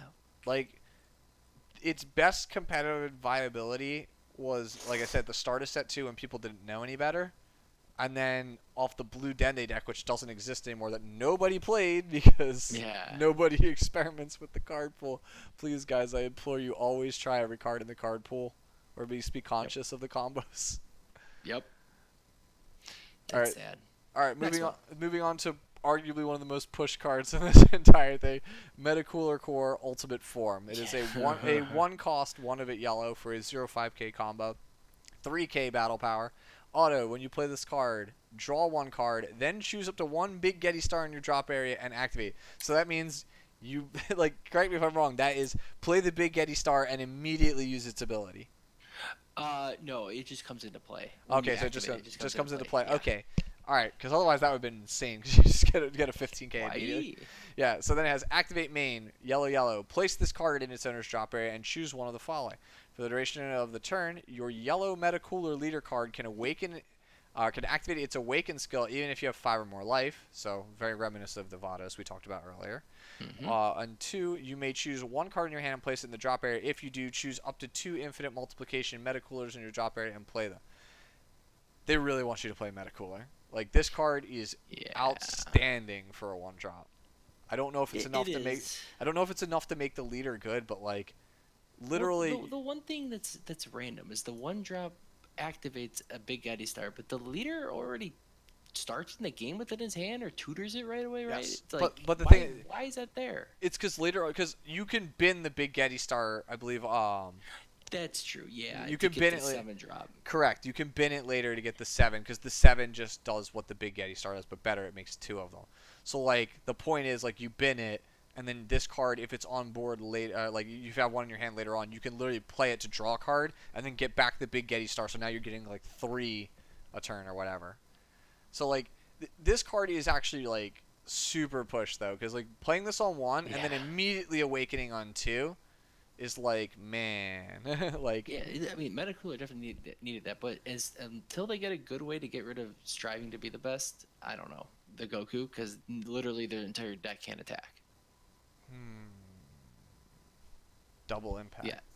Krill. Yeah, like the only way to do it is like with the Vegeta. Dude, that starting that like the Goku, the green Goku we were just talked about earlier. Yeah, exactly. The one that you have to can pay 2 combo to get it off the board. Yeah, but exactly. It just like if yeah, it just that's such a hard counter. I feel bad for the deck. Yeah, no, I mean that's why we don't make Sledgehammer silver bullets that like Exactly. just completely ruin other like. There's another card that we're gonna talk about a little while later that's gonna make this deck even harder to play as well. Exactly. Yep. Yes. Yep. Sad. But yeah. No. So Sorry to Jose bring is that. asking, since it says that you activate your awaken ability for the duration of the turn, does it mean that you unawaken at the end of No. What it means is you have until the end of the turn to use the awaken. Mm-hmm. If you don't use it, then you lose it. Yeah. So like if you choose the first effect to get the awaken ability, right, and you don't use it, like because you forget or some reason you pass turn, you missed your window, Yeah. do not pass go, do not collect $200. Yeah. It's basically like training. Oh my God, what's the blue card Result, called? what is it? Result of training. Result of training. Yeah, Yes. it's basically that. Yeah, That effect. it's the same wording as result of training as well. Like you can use your awaken skill. Yep. Like, you can play Result of Training and then not actually awaken Yep. until later on. Most people just assume the effect made you awaken. That's not true. Yep. So yeah. Next card. Next up is a really cool card. I just don't know how good it'll be. Swift Retaliation Cooler. It is 3 cost, 3 of it yellow, which is super steep. 0-5k combo power, 15k battle power. Counter. So this is the holy grail. This is literally like what we've been asking for. We got another counter card. If your leader is yellow, negate the counter and play this card. Auto. When you play this card, draw 1 card. Then if you have 6 or more cards in rest mode, draw 1 more card. This card. Who's keeping up 3 yellow for this? I mean, if you're in an aggro deck that just wants to just keep aggroing and you just want to sit back on a bunch of energy and then they negate, you could be like, cool, I'll play another attacker and then draw 2 cards. Yeah. That's sweet. Wait, counter, but correct. They have to. Yeah, like so they activate a negate. You just go, cool, I'll pay 3. I'll pay 3, flash and play the cooler, negate your negate, draw 2 cards, go to combo step. Yeah, that's cool. This card is very good if the game slows down. Like if we get to like a turn 5 to 7 format, this card's good. It's not better than Battering Laser. Don't get me wrong. It's not better than Battering Laser. No. I agree that it's actually a better card offensively than it is defensively. Then yes, I agree. Yes. I was looking at a defensive aspect, but yes, you could play it offensively and get another attacker on board. That is true. Correct. So yeah, Zap is like such a well-designed card. This is an amazingly well-designed card. Like the cards like this are what I want to see from Bandai's designers. Like this is so elegantly designed. This is beautiful. Like this is and these are the kinds of. Oh, go ahead. I was gonna say the cost of it is actually what it should be met. Battering is too easy to do. Like that is like pitching 1 card for 1 energy too is like that's way too easy for negating or for countering a negate. This is actually well designed for the actual cost of itself and the impact it can have on the game. Like this is exactly what this is what a counter spell costs in standard in Magic. It's 3 mana to counter anything in Magic. Like this is appropriately costed. This is what a counter should cost. This is arguably one of the best design cards like ever made. Like it is just perfect in what it's meant to do. It is it's good in aggro decks and it's like it has some control to it. Like we want more cards like this. These are the kind of cards that make the game more interesting and more enjoyable for everybody. I wish the cooler Blood of the Tyrant clan. I wish he had an EX of. I wish he did, but he doesn't. But it is what it is. Gipus says, but my Force of Negation. Modern Horizons is a super broken set. Moving on. So next up is Malevolent Revenge. It is the yellow extra card. Cost 1, activate battle. If your leader card is a Metacooler card, it gets plus 15k power for the duration of the battle. Then you may choose 1 Big Getty Star in your battle area and switch it to active mode.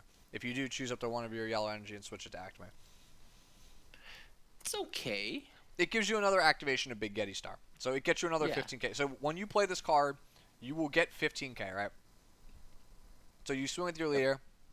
You combo with this card. You get plus 15k power on the leader. You untap the energy you use to pay for Malevolent Revenge. You'll untap Big Getty Star. Use the energy that you untap to tap it again, and then get another 15k out. Yep. If you're playing Metacooler, you're playing 4 of this card, just because it is free, isn't it?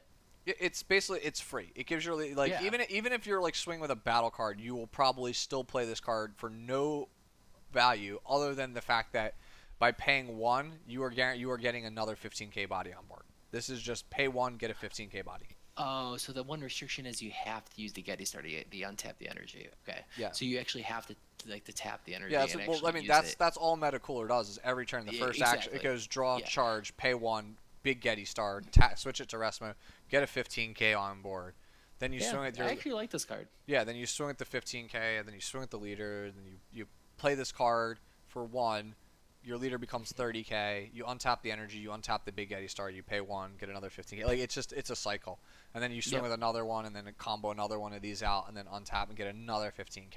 Man, you throw blue yellow in this, bro, and you can have Senzu Bean too. Look at that. Yep. Oh, dude, we should build Trunks Big Getty Star again. The OG meme deck from set 2. Oh Lord. Yeah. Dusty was like, I don't know, man. This is like a meme deck. It's never gonna win anything. I was like, of course it's a meme deck. I want to have fun when I build my decks. All right. Next up is probably the most disappointing thing ever. It is the leader card, Toa. We're into the black Yeah. cards now.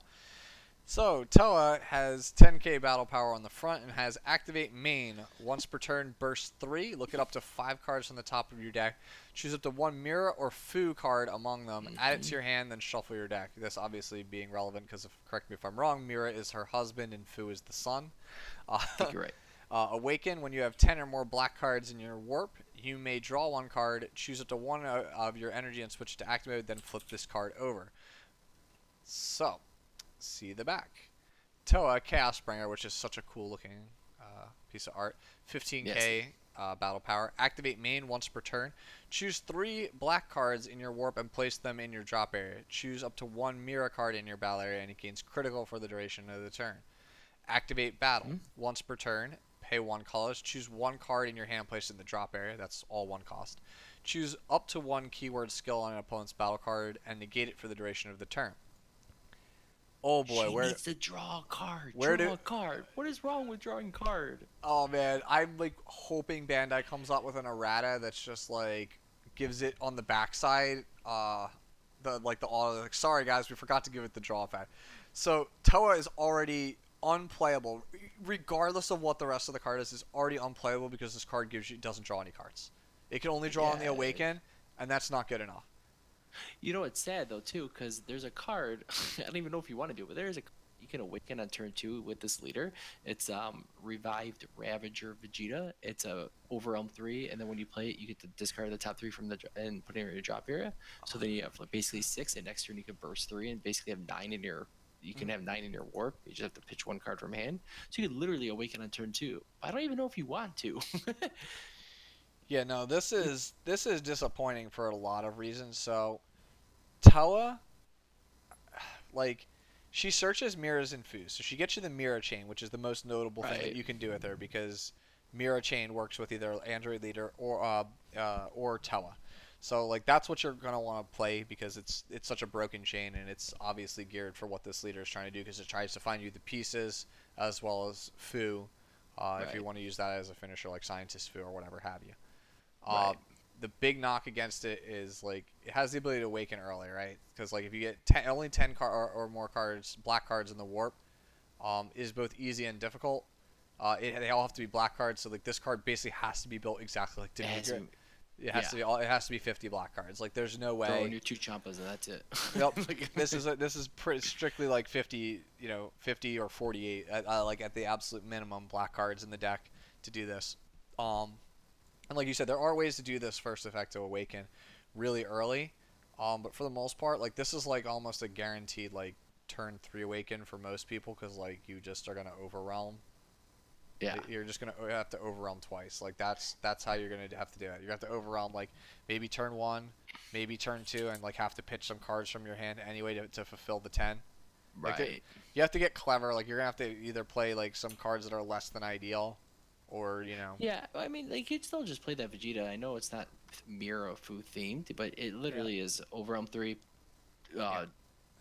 discard top 3, and then you just already have 9 on turn 2. Yeah, this also though suffers from the same problem that some Wish leaders have, which is can't awaken when you are literally being blitzed.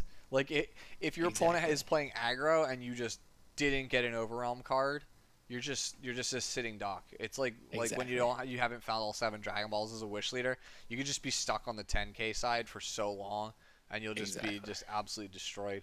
Backside, I don't know. Like the first effect is like it feels like it's overkill. Like it's just cute. Like putting 3 black cards is back into the warp is what you want, right? That's what you need. Sure. Giving Mirror critical, I don't know, doesn't really feel like it feels win more. It feels super win more because like the mirror you're most likely crashing into them with, it's like 120k double strike. Giving it crit is fine and all, but the thing is like they can't block it, right? And if they kill it, they just discard the card their hand basically anyway. So like giving it critical is almost like as you said, it's win more. Like you're already You're already in there. The best part I think I could say is this activate battle, this once per turn, It is is cool. it is very very good. This is one of the like this is super super good. Like this is like a giant like fu to hidden mastery if you somehow just stay on top with 4. Like what are they gonna do? Yep. I know many people like who are watching this are just like, hey, victory strike. Yeah, we get it. Victory strike can't be negated. It's really good. But like Toa has almost like it's almost there. Like the backside, if it drew a card, the backside is worth putting up with the mediocre front because the backside is Yep. actually not that bad. Like getting the ability to have easier overwhelms like Demigra is good. I know someone said was like this should just had wormhole on it, which is true. Yeah, I like agree. like it's It, it the backside if it drew cards would be great. Like yes, it would I act. agree. This would be a very good leader if the backside could draw cards. Like because it can't draw cards, it's like, ugh, like And also, whatever, just something to note too. She is a good way to get rid of barrier threats because you can actually choose the keyword barrier. You're actually not choosing the battle card, so you can choose barrier and then overwhelm a removal spell basically to get rid of any barrier threat. Just something to note. oh, that's actually pretty sweet. I didn't know that. Yeah, yeah. Yeah, It's like yeah, it's uh, kind of cool. it's like I don't know. I just breaks my heart because like I know. the Toa cards are like consistently some of my favorite cards in the whole game because like I love playing control style effects and like all Right. of Toa's cards are just mind control. Um, Yep. like she is literally, well, we always joked it was like Mr. Steelio Girl or Miss Steelio Girl. Like that's literally what she is, Mrs. Steelio Girl, because that's all she does. Just everything is just Yeah. that's mine. That's mine now. And like those cards are super fun to play, and I was really hoping I could just jam all of them into one deck, which I can, but like unfortunately it's just a mediocre deck that dies to hand destruction and has no way Yeah. whatsoever of ever hoping to play against it. Yeah, I'd say I don't think she's gonna see much play. It's just sad to see because I actually do like the leader a lot. It's just like not drawing it back seems Yeah, so unappealing. yeah. Like it just And Mira so warping 3 wasted. cards and everything is like that is good. There's nothing wrong about the Mira chain in general. So Yeah. Like we'll see. we were so close, man. Like I pray that there's like some kind of a rat. I know that'd be awesome. All right, next up we have Bardock, Awakened Instincts, or as I like to call him, Mini Scientist Foo. So he's four cost, all of its colors because all these are black cards, so they're all gonna be Yeah. colorless. 0.5k combo power, 20k battle power, Overwhelm 4. When you play this card with Mhm. Overwhelm, draw 2 cards, then choose 1 card in your hand and place it in your drop area. So he's Mini Scientist Foo. He's half the I cost. I love this card. I absolutely do. I mean, any deck that uses objection, this is a great way to get all the unused objections that you don't want out of your. It's like basically having those great super combos like Hoy. Like this is like the replacement for that. It's just amazing for that reason. Yeah. Zap is right. This is the best generic card we've gotten in a long time. This card Yep. is pretty good. I don't know how playable, like how many people will play this or choose this as their overwhelm card, but there's no. I will not fault you if you chose this as your overwhelm card in traditional Right. non-wish based decks. Like I will not Yep. fault you at all. Like this card is actually playable. It Yeah. comes down It doesn't super. cost an energy Yeah, too. yeah, it doesn't even cost energy. This is a free attacker that Yeah. that filters through your deck. Like you Yep. go this card -1 from this card in your hand and 1 from the discard. And But in you're my drawing mind, 2. yeah, like in my mind, it's like the staple in objection. It's like have to because basically it's literally a draw two. Because if Yeah. you use objection once already, you getting rid of it out of your hand and replacing it is Yeah. a I plus could in I my could mind. see like a deck like like Chilai or like decks that don't really care about their Dragon Ball Ultimate wanting to play 2 or Sure. 3 of these just because it's really easy to just jam this guy. Like once you're Yeah. awakened, you don't care. Like you just wish your Dragon Balls away and just start getting free value every turn out of this guy. So yeah, Yep. he's really solid, really solid. I agree. I love it. All right, next up is probably my favorite art like in the game. I think this card art is super sick. I don't know why. It's just there's Yeah, something about it it. is cool. Supreme Kai of Time Disruptor. It is 1 cost for 0.5k, 4k battle or combo power, 4k battle Mhm. power. Counter play. Play this card and battle cards with energy costs of 2 or less. Cannot attack until the start of your opponent's next turn. Auto when you play this card, draw 1 card. Where were you like 8 months ago? know. Literally, I that's was everyone's gonna say. reaction. It's like, where were you when like we needed you like in like last October, dude.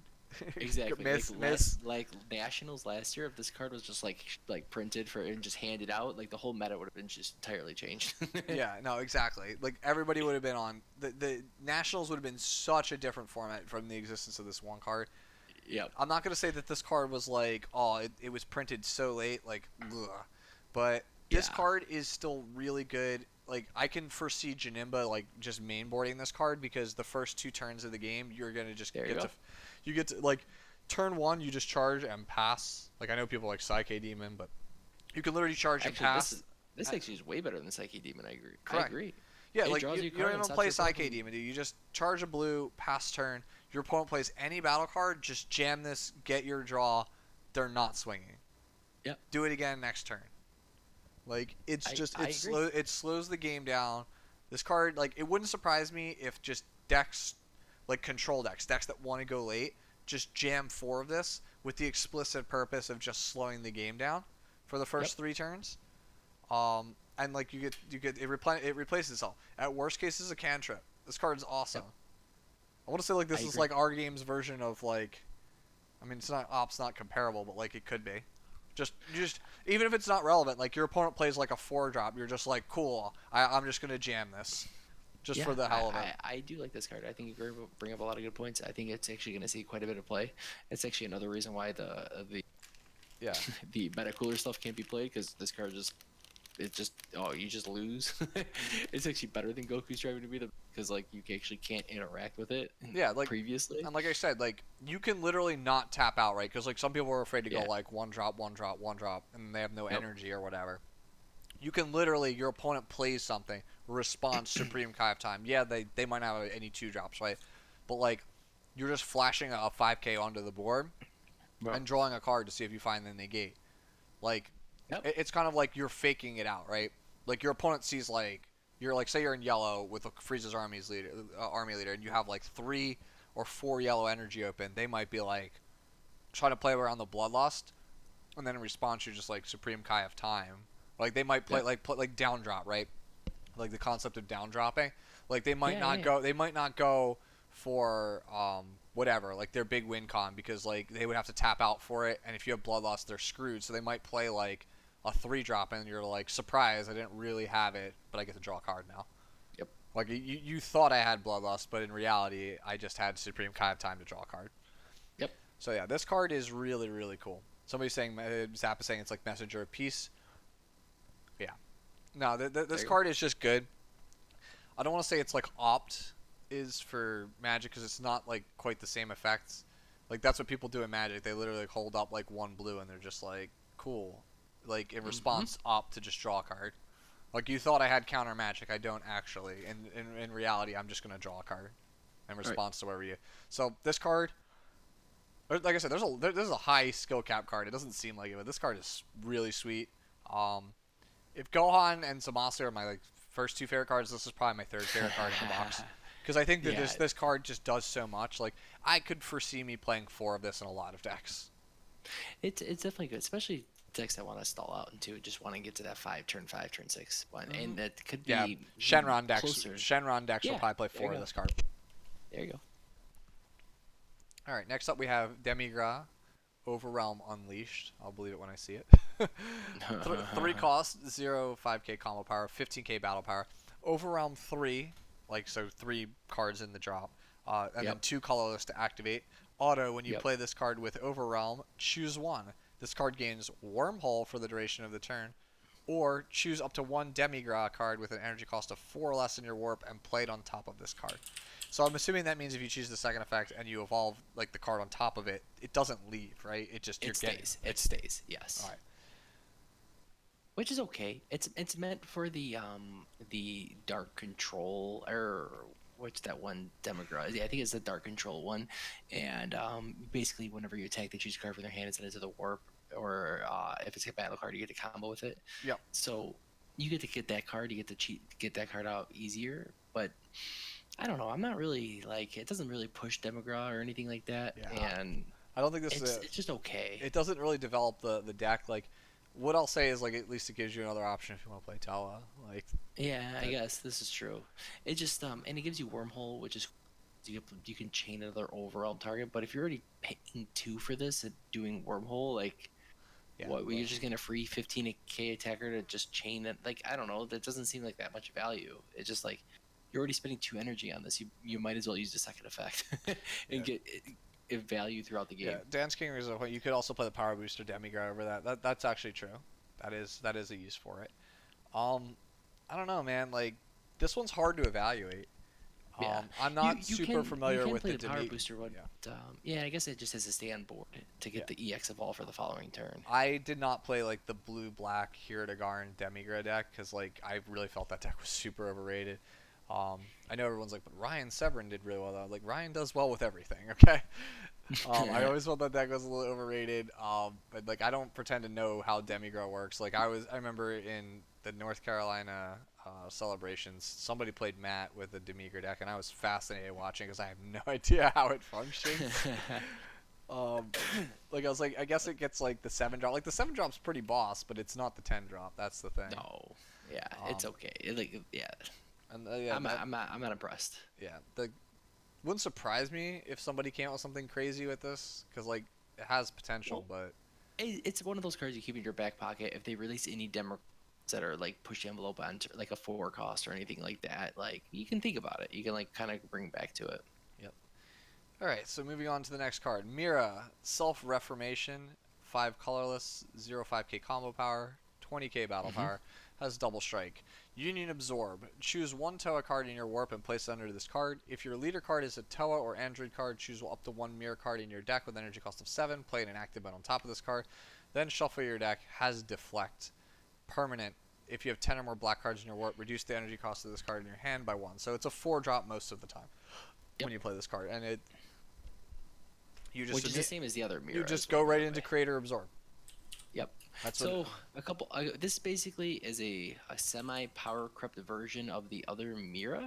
It's just basically they both cost 4. The other one's overwhelm 3, and you have to pay for it to do the whole absorb thing. This one is just a straight 4-drop, but it's also a double strike, and a 20k double strike that you can give crit to. So with the Toa leader, also important to note, it doesn't take up your overwhelm. it doesn't. Yeah, exactly.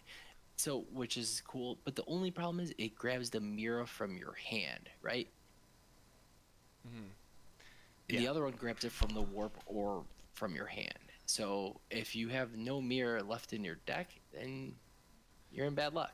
Yeah, no, that I actually don't like this card. I actually just prefer to play the old chain. Like the big advantage of this card has deflect Exactly. and like doesn't use your overwhelm. The thing is, the other one just keeps looping itself from the warp, which is broken. Like that's why the chain is broken, because it's like you die or you kill this and buy a turn but lose your hand. So the only thing, so I was thinking about this. The only reason this one has an advantage of the other is the sequencing of it, because Toa puts 3 cards in your drop or in your warp back in your drop, and you give a mirror crit. Well, that's usually before you have to pay the overwhelm cost for the old one to actually give anything crit, which kind of stinks. Yeah. Jose is pointing out that you could swing at this card and then go into it afterwards. Exactly. Yeah, it plays this in active. It's yes, it does. It's like a dual attack, basically. And it doesn't even take up your overwhelm spot either, which is kind of cool, because you're actually hard casting it, which is also another plus. Yeah. The other one takes up your overwhelm spot. If you're this one going for actually mirror, can chain it with overwhelm. yeah, if you're going for mirror chain, I feel like you want a combination of both, because like this one in most scenarios, right, is better. The new one, Self Reformation, is better. I feel like in most scenarios. However, denying yourself the loop feels so bad. Like I would play both. I would play both. I think there's definitely a room for both, because if you have no mirror left in deck, you obviously can see your deck and see how many you have left. After you do like the first one, you're like, all right, it's safer to do this other route. Yes, correct. And the front side tutors either one, so just get the one you need. Yeah. All right. So mirror, like I said, solid, especially for that chain, because that chain is broken. The chain. What's kind of cool is like you keep the overwhelm spot. So if you actually do the whole absorb thing, they warp through. Then you can actually do the other mirror that pitches another card in their hand. So you can actually get rid of 4 cards all in one thing too. You said printing cards like these though, like that's what I said. We're starting to push archetypes. Like I'm very It was very confusing. People were just like, I don't think this changes the metagame at all. None of these cards. I was like, really? Because like there's like so many cards in this game that are like broken, that are missing Yeah. like one piece, and like this whole box has given like many cards the piece they need, or they made it very close, and like they're just like Yep. one little tiny thing away. Like this box, I don't want to say it's like a bunch of Path to Greatnesses, but like it's close. It's close. uh, It definitely pushes the envelope on all the yeah. stuff, so it's cool. All right. Next up is Mass Saiyan Beguiled Warrior. 4 cost, Yeah. 0 5k combo power, 15k battle power. Overwhelm 4 with 1 generic cost for energy. Auto. When you play this card with Overwhelm, choose up to 1 battle card in your hand with Masked in its name and an energy cost of 5 or less other than Mass Saiyan Beguiled Warrior and play it. So correct me if I'm wrong, you can just get Black Mass Saiyan with this. You can just get the 3 drop that's just like, I guaranteed deal damage. Yes, you could. Yep. But the problem is that you need 15 cards in the drop areas, like Saiyan cards. That's the only thing. But yes, you can do that. It cheats that out. You can't really use the overwhelm things. I think the best card really is the card to get that can attack cards in active mode, and it's 20 card. Like, and So, it can yeah, stick on it's like board. 30k, yeah, because it's whatever you It's a pick. 20. Yeah. The best part is whatever you pick with this, it stays on board, right? Exactly. That's the best Yep. part about this, is it stays on board. Yeah, I think you're right. I think you want the Bardock that it's either attacks things in active mode, or you want the Bardock that is double strike. I think he natively has double strike. So Yeah, that, I think you can't even grab Bardock cards, right? Because it has to have Mass in the name. Oh, you're right. That's true. It doesn't work. Yeah, No. So you there's can't there's even another go. there's another Bard there's another Mass saying it's basically when you have 7 cards in your warp, it costs 1 less, and it's 20k, and it can attack cards in active. It's just a 20k that can attack cards in Like, active, it feels which like is we're. okay. I'll be curious to see what people do with this, because like this card is inherently not bad. Like even in this like old school Mass Saiyan, like you give your leader crit, Yeah. you play this card on 1, immediately on 1. You get Yeah. this, and then you get like a 20k. Oh, something to know. It's actually a free way to keep your forced ejection, I think, Mass saying on board, the one that blows up energy. Oh, So that's brutal, actually. yeah. So the one that That might be blows up that might energy. actually be a broken combo, dropping that guy the forced ejection into play immediately, like turn 1. Yeah. So exactly. Yep. Danny Wynn, if you're listening to this, do not break the game again. Jordan Beard, do So- not break the game again with this card. So like Gogeta, the Gogeta ramp deck, the BR one, you can now this is the easier way to do it and keep a guy on board. I'm just like groaning now because I'm like, are we just gonna really 'Cause have like in another theory- forced ejection deck? Yeah, in theory, you can start doing this on turn 2. Because if you really awaken that quick and blow up your own energy, you can really just stop them from getting energy too.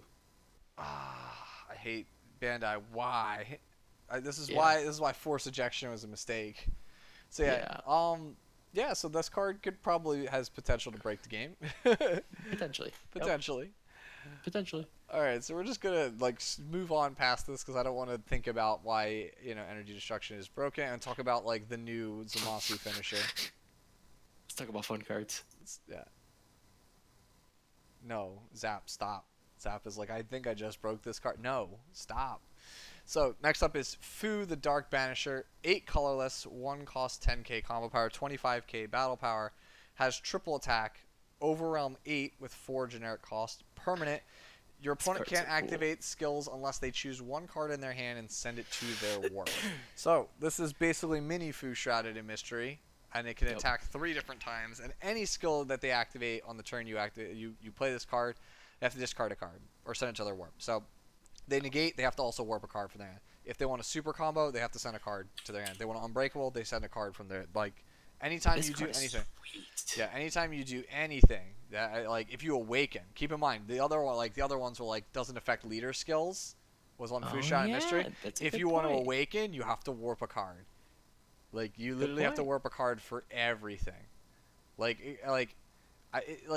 I'm just man. There's just so much stuff. Yeah, I mean, like this card actually with the old Champa leader that gets double strike too. You can give this double strike too. Yes. Ooh, baby. This card is a godsend because this card gives finishers to archetypes that don't have finishers. Yeah. And it's the overwhelm cost is a tad less. I mean, from 10 to 8 is actually a huge difference. Like, there's a lot of times that you have like 7 to 8 cards and drop. Like, oh, I have to pitch 2 cards from hand. Like, you don't have to do this anymore. This just does it. Yes, this is absolutely amazing. Like this, And like Toa tutors this too. It's gonna be your Yeah. turn 4 play. Yeah, no, this card in like Zamasu, which we were talking about like way back ago, like Yeah, yeah, yeah. you can literally play Zamasu, right, and then play like either the other box Zamasu that takes life, Yep. or you can play Goku Black and just mill cards and then play this card. Because like you play Goku Black, right? You mill 10, untap 6, play this guy. You still have 2 energy Yep. to defend your life with on your opponent's turn, and you still get most of the same effects that you had with Yep. Fushrated. Like this card will basically, it won't replace Yeah. Fushrated, but like No. this is a card I anticipate being sided for a lot of people against Janemba. Oh, Like, against Janemba. Yeah, exactly. almost everybody will board this card because of Janemba. Like this is a card you will see main boarded and sideboarded for like, you know, Well, costing for a 4 instead of 6 is huge. I mean, like when you're playing Fruit Shrouded, you're usually tapping out. This card, as you said, you do not have to tap out for this. This is the card. This card I think is the card that will be the most represented from this whole box. He will be the card that will most likely you'll see the most often. Actually, like this card. There's so much potential with this card. Yeah, you can't add somebody say I'll main this in Janemba. You can't because it costs 5 or more. Janemba can only play cards that cost 4 or less. Yep. So you won't be able to. But this card is it's stellar. Like there's not much to say about this card. Like based on your board state when you drop this, it's very very possible you're probably winning the game. Yep. And another card that's probably going to make a kind of a comeback because of this card is that Ravy and Demagogue's Thrall or whatever that choose if your leader card is black, choose 2 cards in your warp placement in the drop area. Like that's automatically 3 cards, and other people that also discard cards at the top of their deck, you can almost do this like on any given turn after turn 4 more than once. Yeah, this card is just really good in general. Like even like wish decks that like don't really care about their ultimate. Yeah, you can just jam. You can like world peace, get something out, and then just jam this immediately on 4. That's a good point. Like the card's just. Oh man, you just blowing my mind there. I'm trying to think of like, man, that's actually pretty good in Chile then. Yeah, no, I mean to be honest, like most things are good in Chile because she's like a Swiss Army knife. Yeah, no, the card's just good. Yeah. I expect most decks to play too. Honestly, like I think that you'll see this be the. This is amazing. This is either the primary or secondary finisher for a lot of decks. And then it's going to be everywhere because everyone loves to play Janemba because of how autopilot it is. But this card really does a number on Janemba. Like it's really good. I wouldn't even think about replacing Vaku Ramp Fushrated with this card just because it costs 4 instead of 6, and getting Overwhelm 8 is much easier. And then just getting that card advantage, like warping that many cards out of their hand, and then blowing up an energy to draw 2, like that swing of a game right there is just huge in general. Yeah, no, like Vaku Ramp with this card is actually sweet. Yep. Oh my god. Oh my god. I just realized this. Did you notice this? What's up? The effect is permanent, not because you overwhelmed it. If you hardcast this card for 8, you always have it. You always have this card effect. And oh my goodness. All right, guys, this is the new Vacu Ramp. This is the new Vacu Ramp finisher. Just 4x in that deck. You just jam this card on with 8 energy as fast as you can because it persists through both players' turns. So if they swing with their leader, they have to discard a card to draw a card. That's broken. That is disgusting because that's basically you can throw in Goku, Oob, SCR, and this is like your 8 drops. Like that's like, you want to use all 2 go. Oh, that's crazy. No, this is the fact that this card is not due to the effect of Overwhelm like all the other foos are. Wow. You literally hard cast this card and you always have it. All right, guys, we have to keep this a secret. No, yeah, in that case, the best way to play this card is you hard cast it for 8, swing with it twice, and then leave it untapped and be like, do you have the hard removal spell? Yeah, seriously. And even if they do, like they go -2 minimum to play it. That's previously of you attacking. Mm-hmm. Oh god, man, this is just bad. We're learning stuff all the time, like that. And guys, people like these cards aren't going to shape the meta, guys. Don't worry, they're not going to shape. Because Veku Rep already plays like Hero Revived. Imagine Hero chaining this next turn. They just lose. Oh man, I'm just Just play 4 in Vector Ramp, dude. Just jam it on 5, on 4. Jam it on 5. Yeah, Hardcast it on seriously. 6. Yeah, even if they Yeah. Nimbus, they go -3. That is correct. Yeah, I'm telling you, like this card is backbreaking. Like this Yep. card, what this card feels like is it feels like a different version of the 7-drop Golden Emperor Frieza from Tournament of Yeah. Power. Obviously, they don't lose a life, but like losing your hand for like everything you do is so infuriating, Yep. Yep. man. That's crazy. That seems good. Yeah, Seems no, real good. like I said, this is the most. This and the Supreme Kai are the most generically useful cards in Yeah. this box. You will probably play them in most And decks. and the Bardock too. The Bardock, Yeah, which is actually yeah. actually not bad in Vancouver Ramp as well because I you would get actually now the more AR I think cards. about this, like I was like originally like I think green got the most cards that were good. I actually think it's black now, like black because black can be played in everything, right? Like Exactly. those 3 cards are so generically powerful and so generically good, they will show up everywhere. Yeah, I agree. I totally agree. That Bardock, I can't get over that Bardock. That Bardock's just generically really, really good. Yeah. Strong.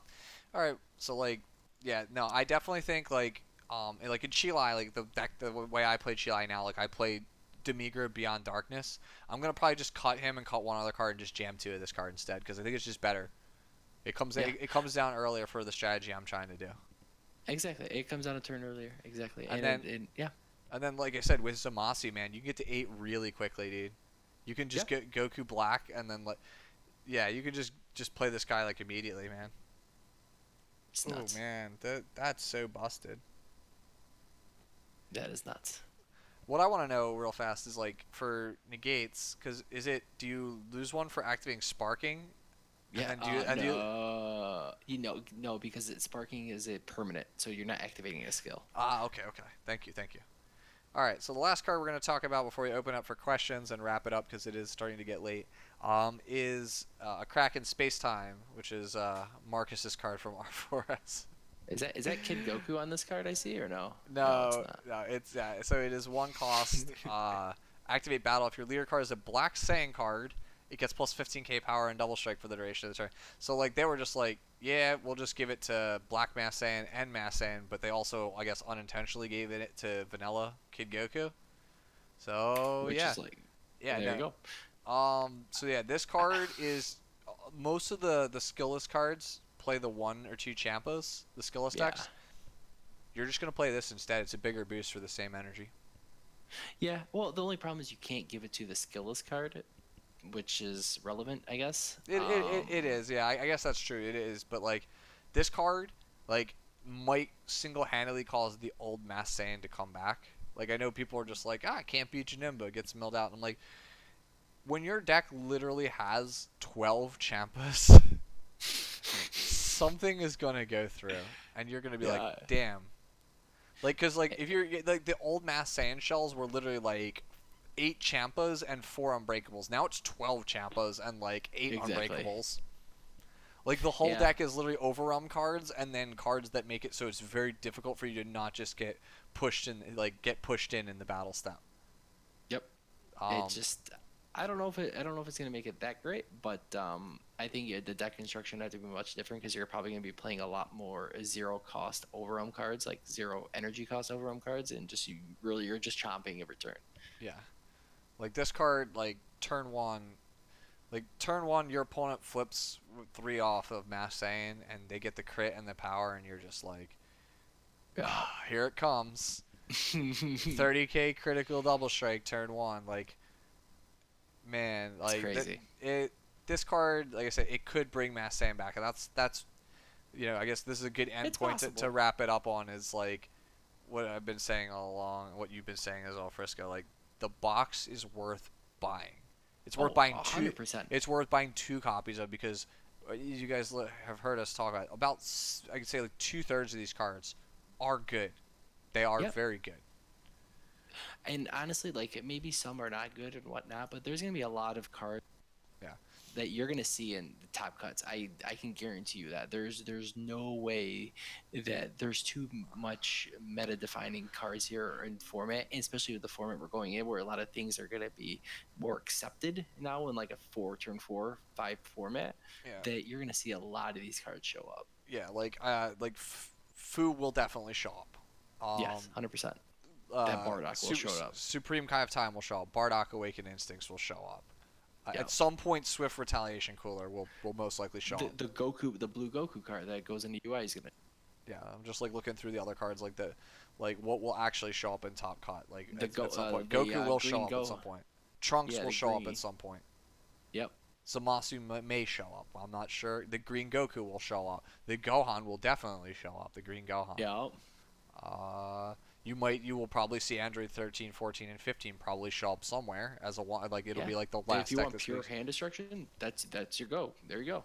So yeah, that's like 7 cards out of like the like whatever that we got. Like that we I think. yeah that we know for sure will most likely affect competitive play.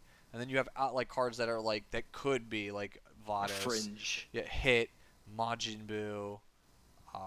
Let's see what else is like on here. The Plan for Destruction. Even Krillin, man. Krillin is still just good as a generic Krillin's green. good. Just as a generic green cantrip. Yeah, like honestly, like if you didn't pick these up, I would. I'm not even trying to sell stuff because Yeah, there's I only plus in actually this. did not reserve them because I thought it was just going to be a bust. After seeing these Ooh. today, I'm definitely going to have to go see what's available. It's Mr. Plus Plus because Mr. you get Plus. Mr. Plus. You get the alternate cards too, and those cards are gonna just make back your money anyways. Because crazy for those beans, those nimbuses, and stuff like that. I need to get as many of these. You know what I want? I want as many of these as possible. These Which ones is it? Supreme kind of Oh, time okay, and foil.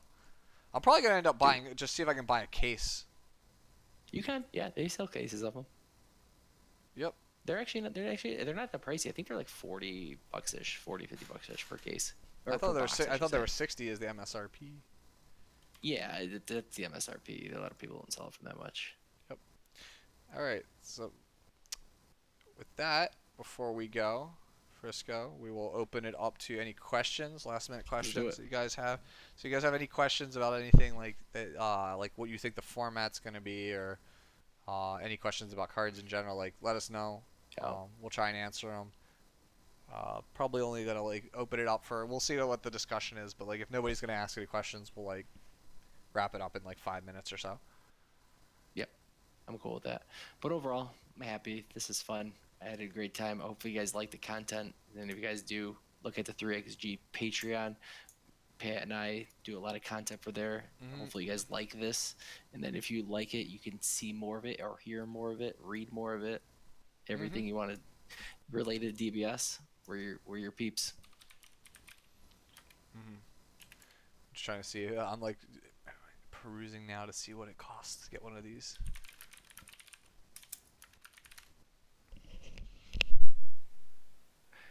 I just want to know the first deck you guys are looking to build with these cards after red.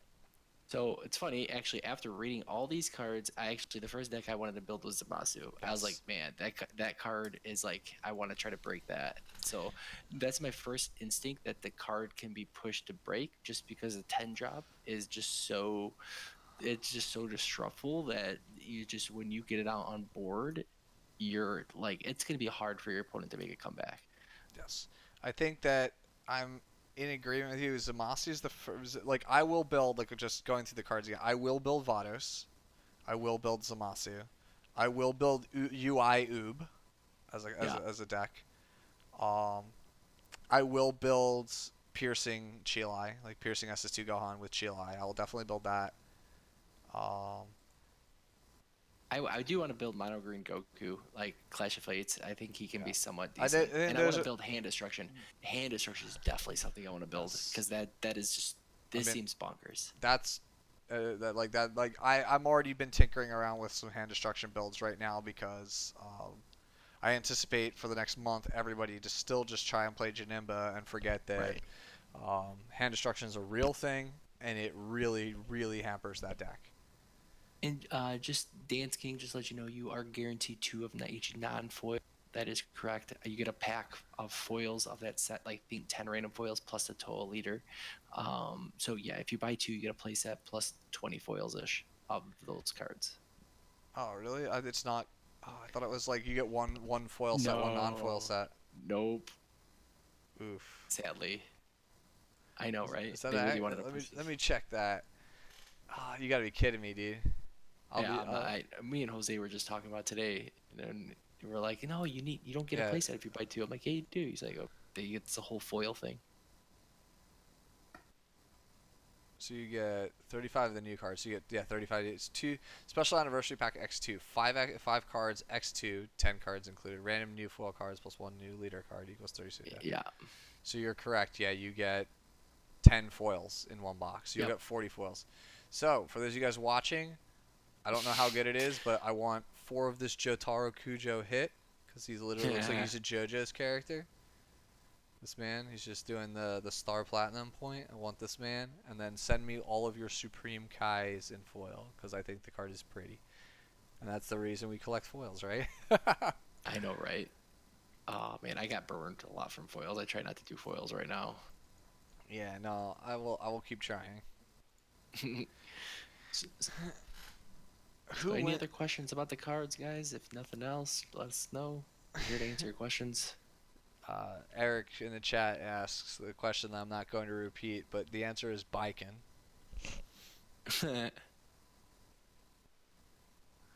Yep. Yeah, you can have hit. I want Yamchas. I don't even care if like the hit at this point for seeing hit is on the way out. I know Matt's like you play 4, and I'm like you play 2 now. Yeah, And it's he's just like heresy. it is kind of weird because it's not that great against Skillas right now. Yeah. You look at this and I'm just like, I'm like looking at the card arts and it's like these are all the Street Fighter 4 DLC characters: Hit, Janemba, Super 17, Frieza, and Fu. That's like the season 6 pass. There you go. All right. Man, I'm super excited for this. I know. I'm just like perusing on the other monitor. I'm like, I need to find a case. If somebody can hook me up with a good case price, by all means, shoot me a message on Discord. I would love to buy a case now. I will see what we have access to. All right. I think Goku Black may have a fringe chance if you can resolve the 8-drop Goku Black followed up by 10-drop Zamasu. That's a tall order. The thing is, can you do that without it getting disrupted? Like, without somebody cold bloodlusting you? I would just focus on the 8-drop, and then if somehow you get it, see how much leeway you have, like extending your turns to even go to 10 energy and stuff like that. Like, I think the safer thing to do is just to wait for a new Goku Black leader. just collect all your foils and just wait on it. I think actually, none of their cards are even foil, anyways, which is sad. It was set 2. No, Zamasu is foil because he's not a Yeah. pleb. He is a god. Yeah, there you go. He is the real DBS god. So, oh man, I need 4 of this card in foil too. Dude. Like, I'm just gonna go bankrupt from buying foils from this set. And I know it. I know Well, it. if you really want foils, I wouldn't even buy the thing. Then I would just buy foils. All right, but they're gonna be so much money. They're gonna be money. I just I want 4 of this in foil, and I want 4 of this in foil. I know. That Zamasu, man, that's gonna be. I can't end up playing up destruction. Oh god, that card's so good. Yeah. No, if no, any yeah. card I really want foil is that Gohan. That 4-drop Gohan. That card is just gonna only get better as we get better green leaders. It's upsetting because I'm gonna need 4 Fuses Zamasus in foil because the whole deck is already foiled. I know. And do you have the SPRs? What? You have the SPRs Infinite Fuse Zamasu? Yeah, I have 1 or 2 of the SPRs. Okay. But I didn't originally play him in that. But I'm saying the old Zamafu deck with UI and everything. That deck was all foiled max rarity. That's sweet. I think I played 12 SPRs in that deck. Yeah. So it was most expensive deck in the game for how mediocre it was. Goku Blacks weren't cheap then too, right? Was that the whole 6-drop, Also, 6-drop in the... Yeah, one of the first things I'm going to do with the Zamasu deck is I'm definitely going to jam that Supreme Kai of Time in it. Just because that'll also help him out because it'll keep him alive longer. Get him to high energy. God, I wish they made it piercing us. Yes, that is true. I know, right? Zamasu SPR is $40 TCG low at the moment. All right, the odds of me getting a foil one for relatively cheap are going to be like non-existent, correct? That's what it sounded like. Bro, you should see like the French or Italian SPR Zamasu. It is gorgeous. Like it has this like crystal shine to it. It's like amazing. Yeah. All right. Any last questions before we wrap it up? Because I'm gonna have to get going to sleep soon. It is currently almost 2 a.m. Eastern Standard Right, I Time. know. I'm exhausted. Can I show the? No, I will not be able to show that without completely derailing it.